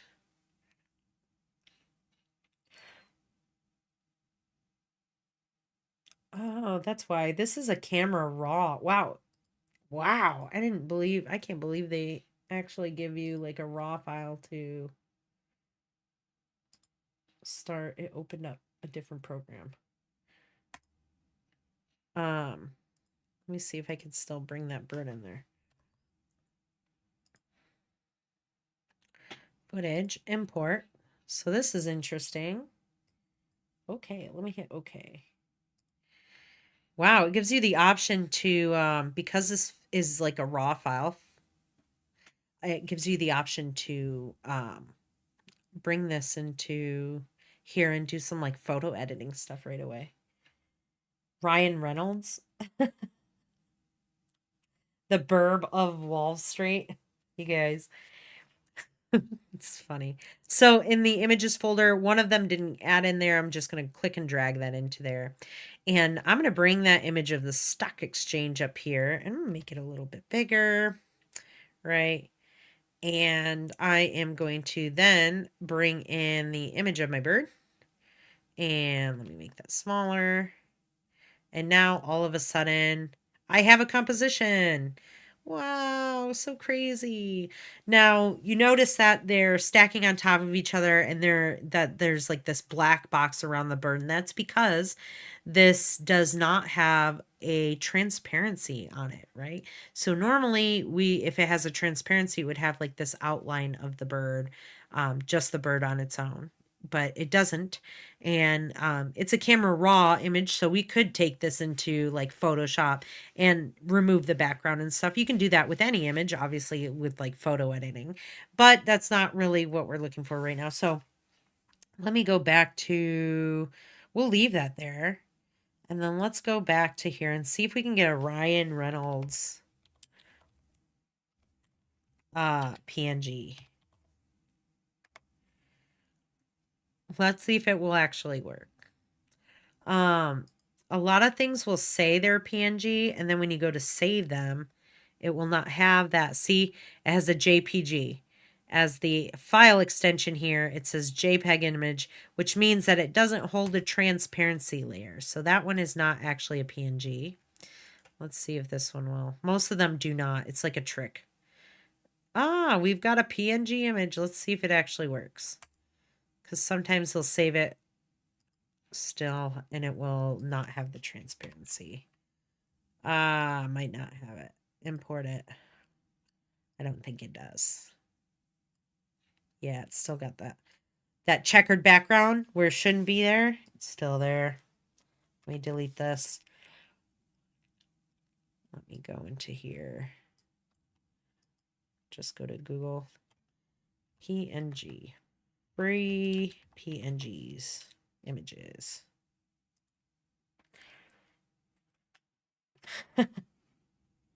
Replace all their faces with a bird. Yeah, okay, we'll do that. That's the thing.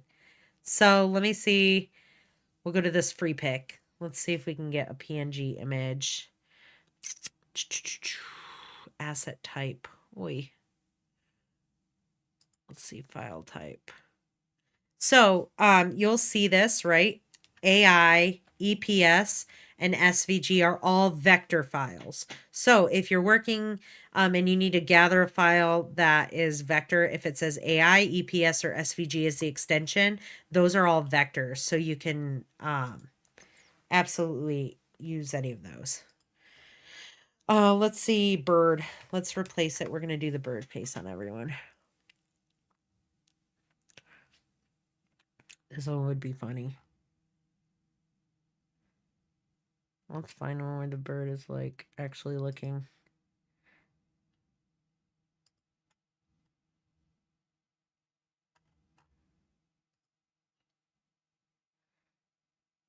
Let's see if this downloads as like a, oh, I'm not going to do that.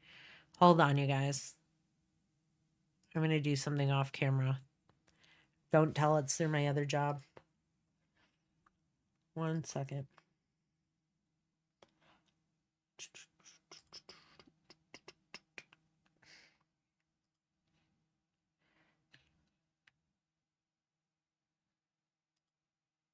Let's hide that real quick.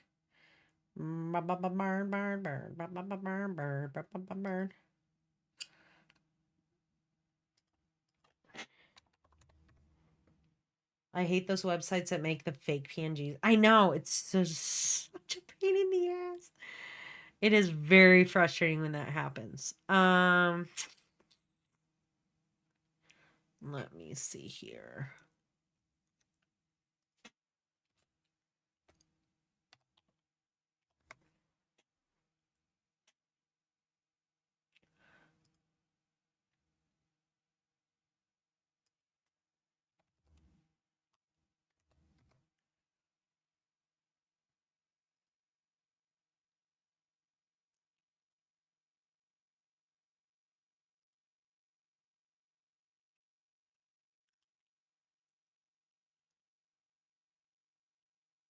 I'm still here. I am just looking. Here, I can turn my camera on for a minute. So you guys don't think I've just disappeared. Or that the channel's like... just like... Sorry, sometimes I have trouble looking and thinking at the same... Or speaking. Transparent. That's what I want.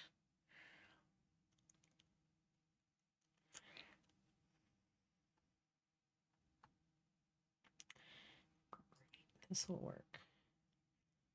They put Peter Griffin into Fortnite and his emote is a dance of the surfing bird song. That's hilarious.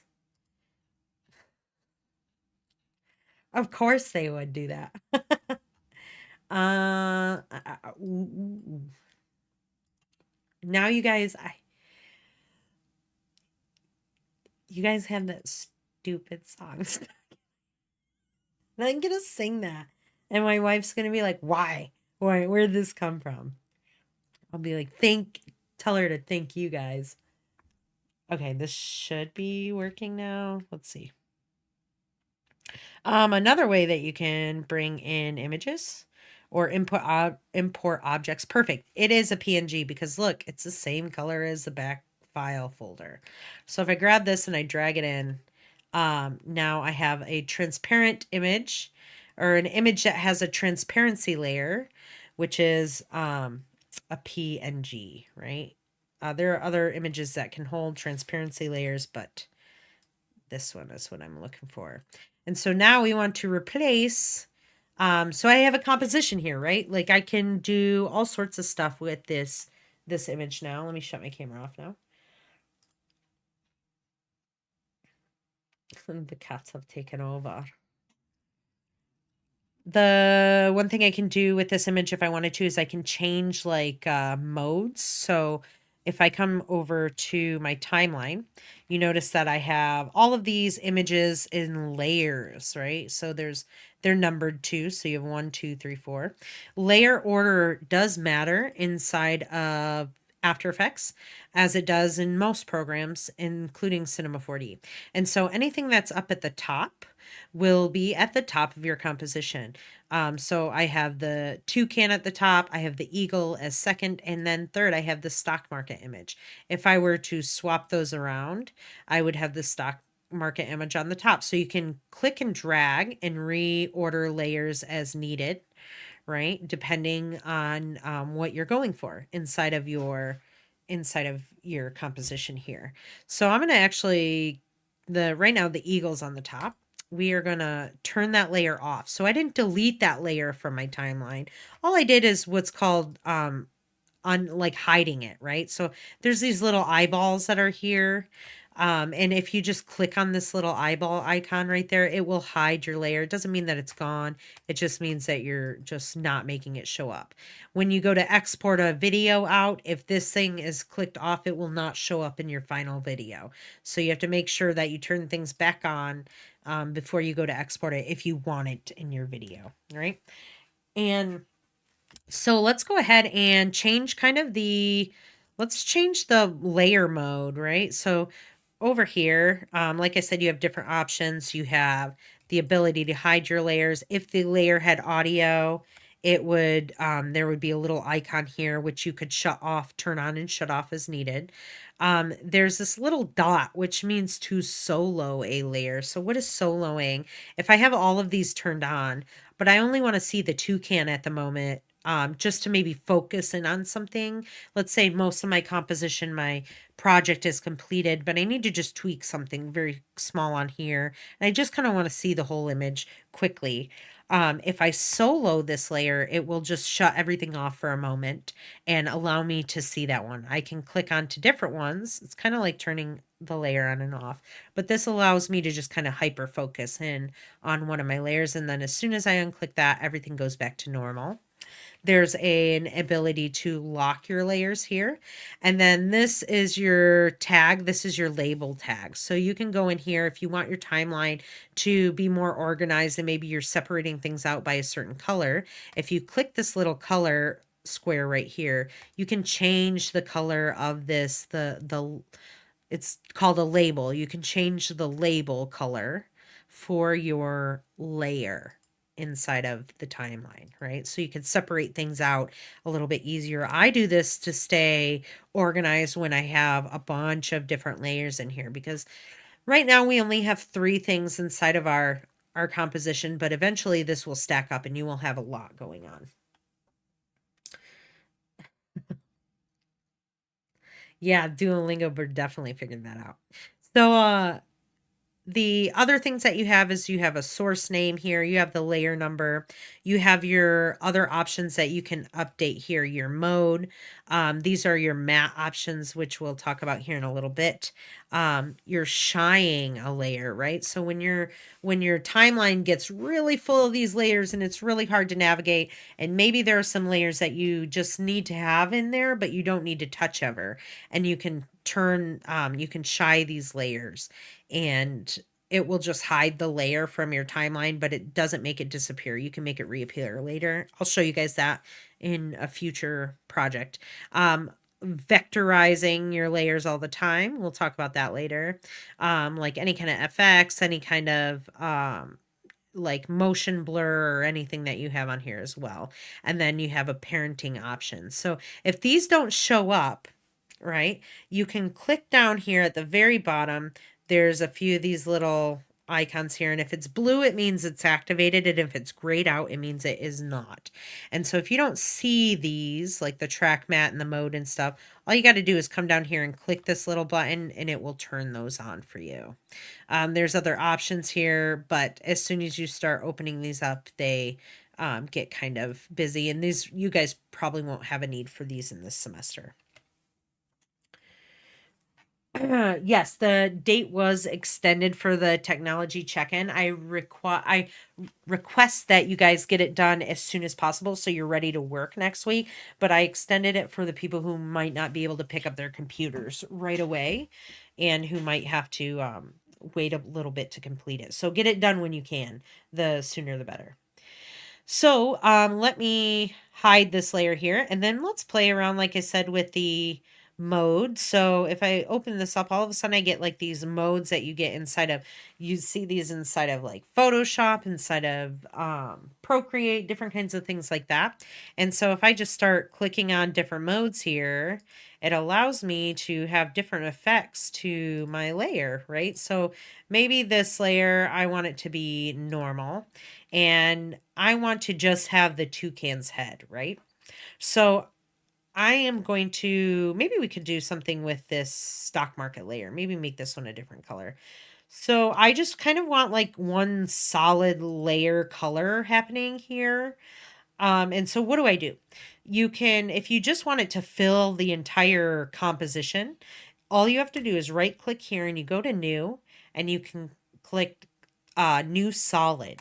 And what that's going to do is it's going to bring up the settings here. You can pick your color, whatever color you want to work with. We'll do like let's do like a deep green or something here. And a deep turquoise solid is what it called it. You can rename this if you want to, but if I click OK, it's going to make just a full solid color, an entire layer of that in my composition that stretches from one end to the other, right? And so I'm going to drag this down here, and I'm going to start changing the colors inside of here. So I want to change the mode of my, let's change the mode of the actual photo of the stock market one. Let's maybe pick something else. Overlay. Yeah, we can do this. Okay, so we'll just select the overlay option here, which is really neat because now we have it, it's mixing with the layer below. Now, if I were to change the layer order and move that, if I were to hide that background, but I change the layer order, and now all of a sudden the toucan is below the stock market image. Notice that they kind of overlap each other, and that's because there's an essentially a different mode on this layer, the stock market layer, that's allowing us to see through it to the layer below. Right, so you can mess around with these. You can do some really cool effects using different types of layer orders and using different types of layer modes and stuff like that. So I encourage you guys to mess around with this a little bit, like when you go off to open it up and start looking in it on your own. And so now I essentially want just the toucan's head. So I'm going to do what's called masking the toucan's head. Now this is kind of a more advanced technique that we're not going to necessarily do right away, but I can show you guys how to do it because you guys want me to make his head on all of their faces. And so what I'm going to do is I make sure that I'm selected on this layer, the toucan layer. In fact, let me rename this for you guys so you can see toucan. And then if I just select the layer and hit enter, you can rename things. Stock market. And it just renames it inside of your timeline. It doesn't actually rename the asset up here, so you don't have to worry about it not staying linked up, right? And this was the eagle.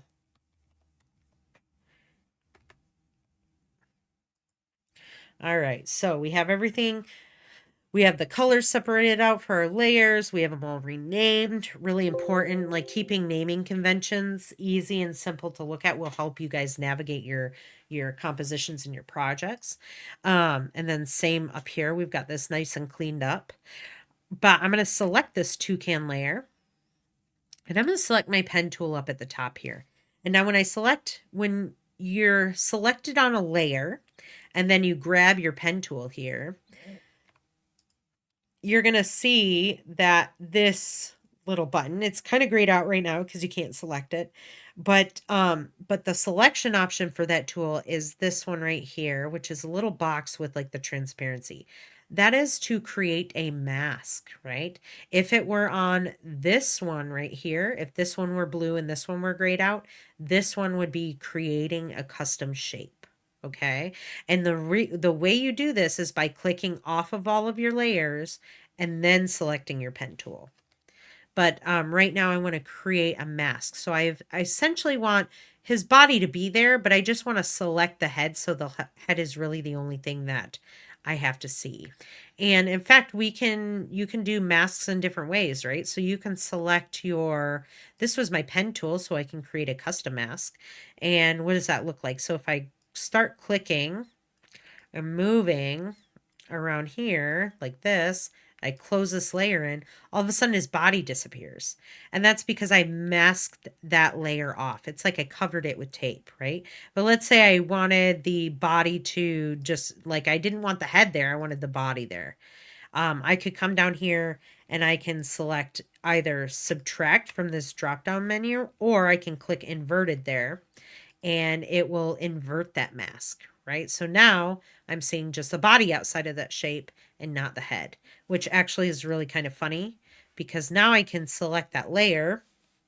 And if I grab my selection tool up here, I can grab that down there and kind of fit well. But the toucan's body, this dude's body, right? So let me do this. And then let me select the stock market image. And we want to get rid of this guy's body, right? So actually, the first thing I should have done is made a duplicate layer of this.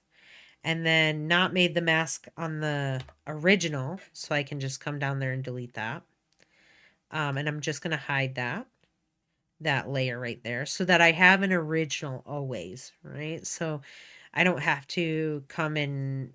I can just duplicate this original one and then draw a new mask on it or new shapes or something like that. Just makes it easier. So this one I'm going to duplicate. And the second image, I'm going to hide this one underneath. And this second image here, I'm going to hide the toucan's body and I'm going to cut out his body so that we just get a man's head on a toucan's body. This is like the weirdest class, you guys. This got really weird. Yeah, next Friday. Okay, cool. Would using a Mac be okay for the class? Brian, the Mac will run, you'll definitely probably be able to run Adobe products on the Mac, depending on how old the Mac is, but you will struggle when it comes to 3D. All of this for breakfast cereal. That's hilarious. So I'm going to come over here and I'm going to kind of create this custom shape around this guy's head so that we can break out everything. Actually, let me go back a little bit and let's go around his head in a different way. Okay. Let's start here and we'll kind of just follow along. This is some weird stuff. I cannot wait until the replays of this and the rest of the class is like, what the heck? I'm not going to do it perfect, but we'll get it like, somewhat okay.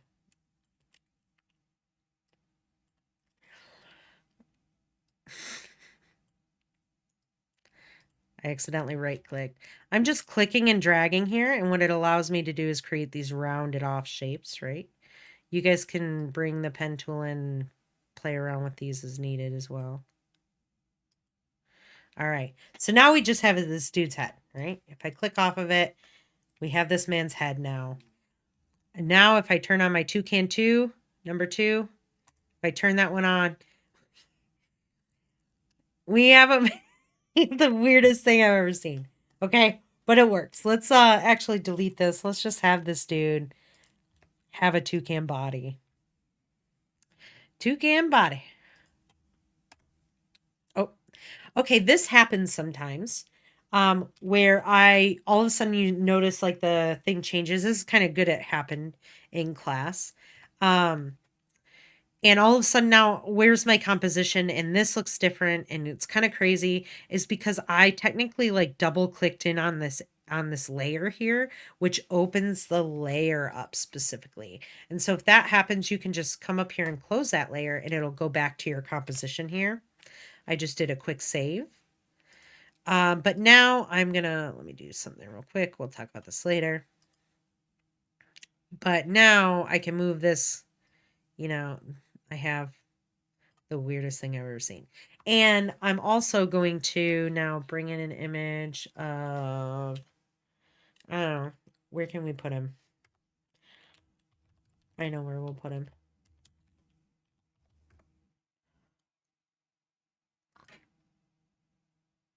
This is a messed up evolution process.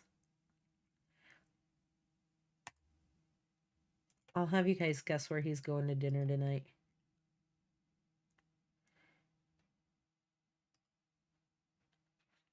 All right, let's import this image to see where he goes to dinner. I'm going to hit Control I to add that image in there. And he is going to be in, I'm going to shut this turquoise color or this green off. Let me change the layer mode here. And what do I want to do? Actually, I'm going to do a little bit of some advanced stuff right here. So it's okay that you guys don't know what I'm doing. I will teach you guys how to do this later.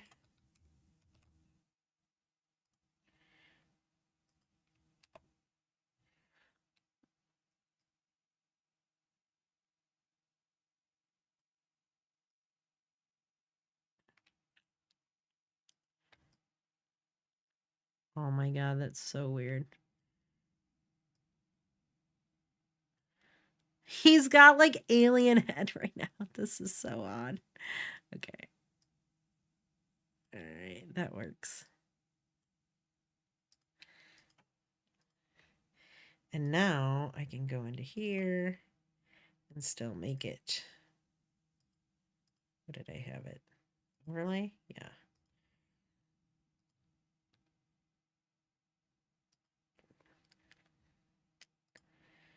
So now he still has a green head. And tonight, folks, he's a big spender. He's going to Applebee's. So here we have the weirdest composition I think I've ever made in my life. Like seriously, some weird stuff. But this is basically what you do inside of After Effects, right? It's you composite things together. Now I can also, let's say I wanted like stars to be in this, like star shapes, right? I told you there's a little bit of drawing tools up here, and you saw me do some masking with some of these drawing tools, but you can actually send him to a Waffle House. I should be going to KFC. Oh my God, you're sadistic. Oh my gosh, it would be funny if his nose extended. This is why I need you guys. The CEO at KFC of KFC at the Applebee's. Oh my God. I'm like I'm just laughing at all of this right now. This is making my night. Like this is why I teach, is because of the weird things we come up with. But we don't have all the time in the world. Or else I would extend him and give him a beak and also make him the mayor of KFC, or would you say the CEO of KFC at Applebee's? He's all oh my gosh, that's hilarious. But let me kind of backtrack, get on track what I was saying. But this is essentially what it does. If I want to create some shapes in here, like I said before, you have to make sure you're not selected on any of these layers, right? When you select a layer, it just kind of highlights it. So you just want to click off of that layer there. And let's say I want to create some star shapes. So I'm going to, if I long click on here, I can grab the star tool. And you all of a sudden get some of these options to do some like color options, right? So you can have a fill or a stroke on here. The stroke is 15, but we'll do a fill. Let's do we'll just do a solid option. And I'll double click on that and then get like a yellow. We'll just do like a yellow star. And I'm going to shut the stroke off. So if you want to turn off or on either a fill or stroke, like if you don't want both, maybe you just want one. If you click on the name there, it'll bring up this little box that'll give you an option on what you do with it. So if I click there and I get the options for the stroke, right? I can do none at all. I can do a solid, or I could do a linear gradient from left to right, or a radial gradient. So you have some options here on how you do things. And then you can also add different kinds of blending modes to this, which is actually new, which is really, really neat, that you can change blending modes of like a stroke on a fill, right? So that's kind of a cool thing. Actually, let's do that. Let's play around with this. Let's change the blending mode to like lighten, and we'll keep the stroke color, the red, and we'll keep it at 15. So notice when I am not selected on any of these layers, and I look up here and I've got my shape tool selected, and then all of a sudden this one, it's grayed out, right? Because I'm not selected on a layer and I'm drawing a shape.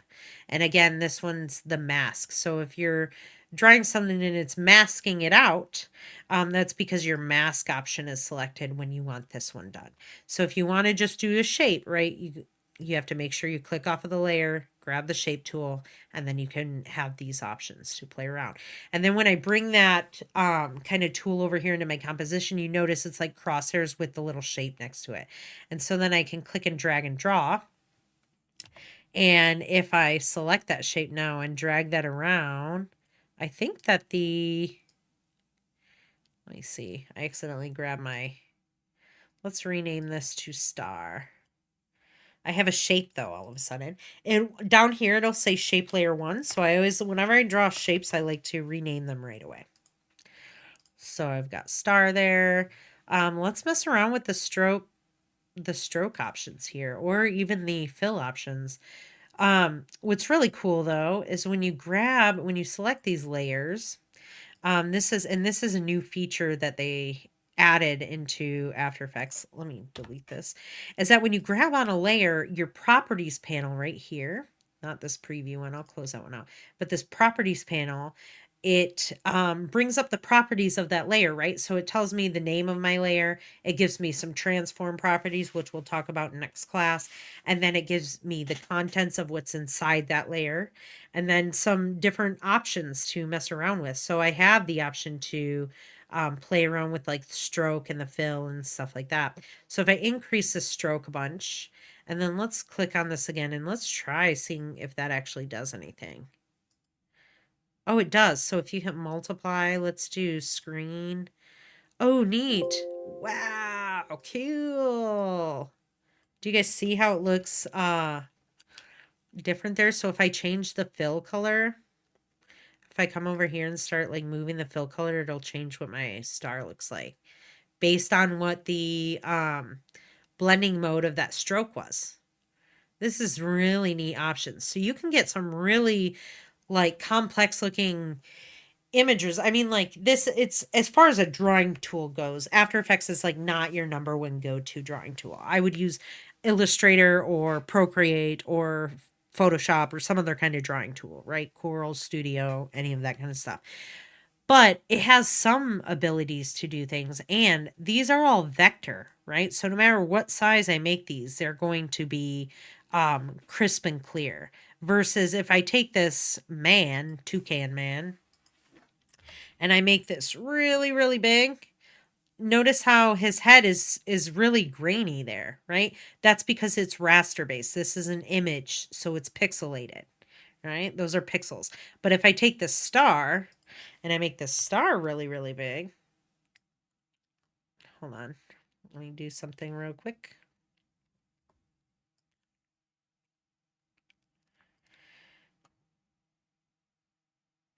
Well, if I increase the size of the star, no matter what size I get to, it's nice and sharp along these edges. There's nothing, no kind of pixelation happening, anything like that. It's nice and sharp. Now, it might have pixelated slightly there, but that's because I zoomed my screen or my picture viewer outside of After Effects to show you guys. But if I go back down to the normal size and then we zoom in on this, you can see what I mean by it's real pixelated and grainy looking and just looks like crap. And so that's kind of the benefit of having the bring this back over here.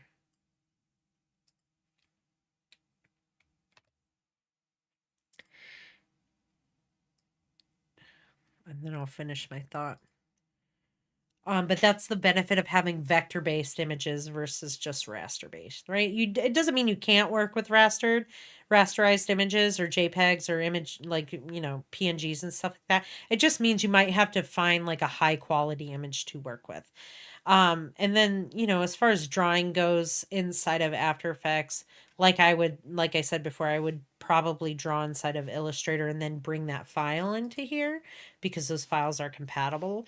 But if I just need quick shapes and quick things, I can easily do that inside of here without having to open another program and do that. So I have like some, generalized tools to work with to make some creations or create some things.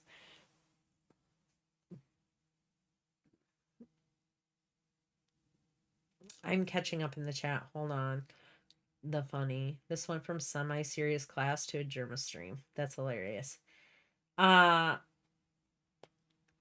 Shrek in bird form.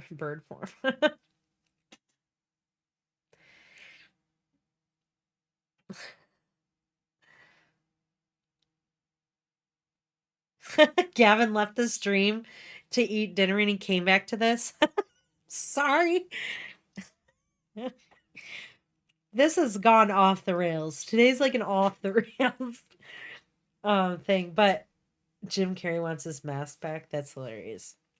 Um but yeah, these are the basics kind of navigations around these softwares that we're going to be using. I'll give you guys more tips and pointers and stuff as we go, but this is just kind of learning how to navigate, learning what the basics are of the software is going to be helpful for you guys when you go off to do your own stuff. And so this weekend, if you have your computer and you've got all your stuff up set up, I really want you guys to start have fun online, bring some stuff in here. We'll start that animation. Talk more about animation and stuff on Tuesday's class, where we're gonna make some stuff move inside of After Effects. But you should definitely open up Cinema 4D and After Effects and bring some things in there. Try and, mess around with them. It'll be a good test to see if your computer can run that program. Because if you literally open up like Cinema 4D and your computer's like screaming at you, then you should know maybe I need to look at an alternate thing to work with, right? Especially if I know, Brian, you mentioned that you have a MacBook. You might get away with being able to do some very basic rudimentary stuff in Cinema 4D with the Mac, but it will be an issue when it comes to rendering. You hope you can be productive enough to stay in this class. It'll get better. It'll get more interesting. We're just kind of like introducing everything. So it's just, just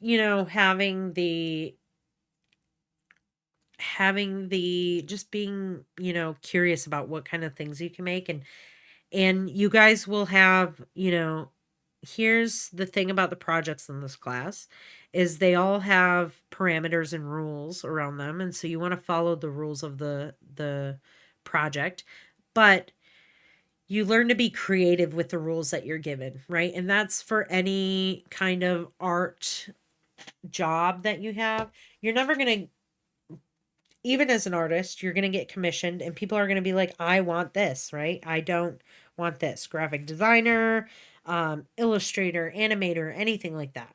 You're going to have a client or a person who is going to say, I want this done for me, but I need this, this, and this. And I don't want this, this, and this. And so you have to learn to work within those rules and parameters to try and be as creative as possible. And so you guys are going to get things, and I'm going to tell you, I'll say, I want you to stick to what I'm doing here, or I want you guys to be creative with something. Right. So I'll let you guys know when I want you guys to be kind of creative with it. But within the rules that you get, I want you guys to, think outside the box with those rules, and maybe you can do things that fit into those rules but are very creative. Um, you'll kind of understand later on, especially because we're going to do like the bouncing ball project, which is very like basic introduce, like what you do to animation is create a bouncing ball, right? We're going to do that in 3 separate programs, and we should start on the next week, and that'll be in After Effects and Cinema 40 and Adobe Animate, right? And you're going to have rules to them. But within those rules, you can do something cool, right? Maybe your background is a patterned background or something like that. So you just think about what what are the parameters of it and what has to be there, and then think about maybe what you can tweak to make it unique. Also, think of this, right? The more you add, the more there is to grade, or the more there is to critique, right? So this is a design class as well. It's not just about animation. Animation and design are hand in hand, right?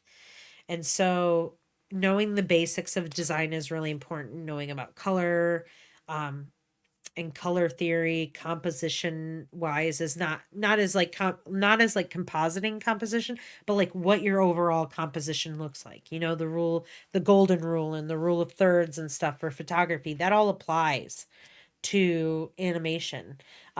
Setting a scene, setting a stage, those kind of things also apply. So you take your best design knowledge and you apply it to this as well. So when you guys are creating things, I want you to think of those, like color theory and all that kind of stuff. You're going to use the Max at GCC. You should be able to, Brian, if you're working on an external hard drive. You'll be able to either bring it between a Mac or a PC. The thing is, right, if you get a new external hard drive and you are going to bounce between a Mac and a PC, um, you have to do something before you start putting files onto that hard drive, and you have to reformat that hard drive to a specific um you have to reformat the hard drive to a specific type of thing, which is called exFAT or exFAT. And so, um, you want to make sure you format your hard drive to this, because those can go in between. So when you plug your hard drive into a Mac and you plug it into a PC, both can read the files. Because if you do not, um, you'll plug it into a PC and you'll format it on a PC and it'll work there. But then when you go to plug it into a MacBook, it won't show up. And in order to reformat it and to make it show up, you have to remove everything off of that hard drive. And so if you get it brand new, right, just format the hard drive right away to an exFAT and it will work between both a Mac and PC. So do that before you're going to put any information on there. And you can format, let me see.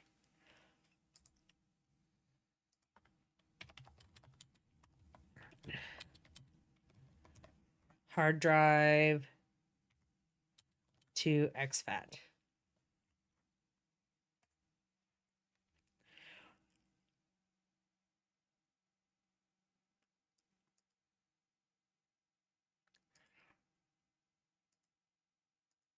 I'm just going to put this into Discord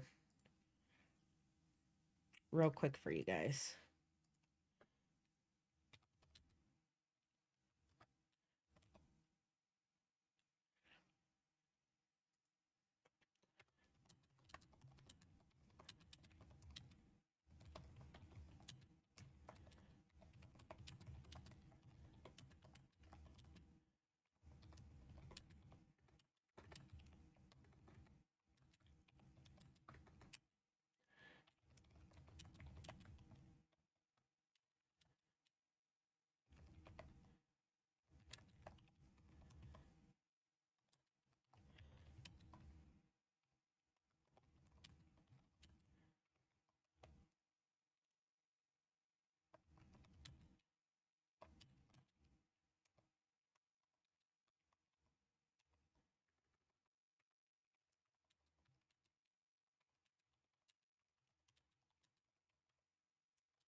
I know that woke everyone up.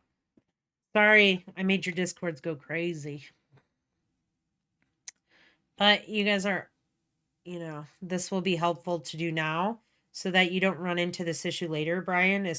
It might not just be you, Brian, working in between these, but um, if anyone else needs to do that. I don't technically draw unless I have a good design in mind. It's really hard for me since I'm not good at character design. That's okay. We're not doing a lot of character stuff in here. This is like the basics and fundamentals of like making objects move and stuff, and that's okay if you're not the best at drawing. Like everyone here is at different levels, so that's not an issue, Maria. As long as you do your best and there's going to be people who are really great at drawing in this class and people who are just taking this class because they want to learn more about animation. Maybe they're not that great at illustrating, and that's okay. Just put your best foot forward and do your best, and I'll guide you along the way, right? Like if I think a color needs to change because it's not standing out with something, I will let you guys know that during a critique. But you'll be fine. You guys will be okay. Don't be nervous about that kind of stuff. I'm not going to judge you on your illustration skills. Sometimes I'll be like, hey, just make this like more round or might be minor things, but nothing you guys can't do. All right. And so we're right on time with ending class. Do you guys have any more questions before I end the chat? I know it was a lot. If there's anyone again who's interested in being a note taker, it'd be very helpful for some of our students in class, and I think someone will greatly appreciate it, and you get an incentive to do so. So, if you guys want to do that, that would be awesome. Other than that, let me know if you guys have any questions or anything. And if not, I'll let you guys get going to enjoy your weekend before we get into like the meat and potatoes of class.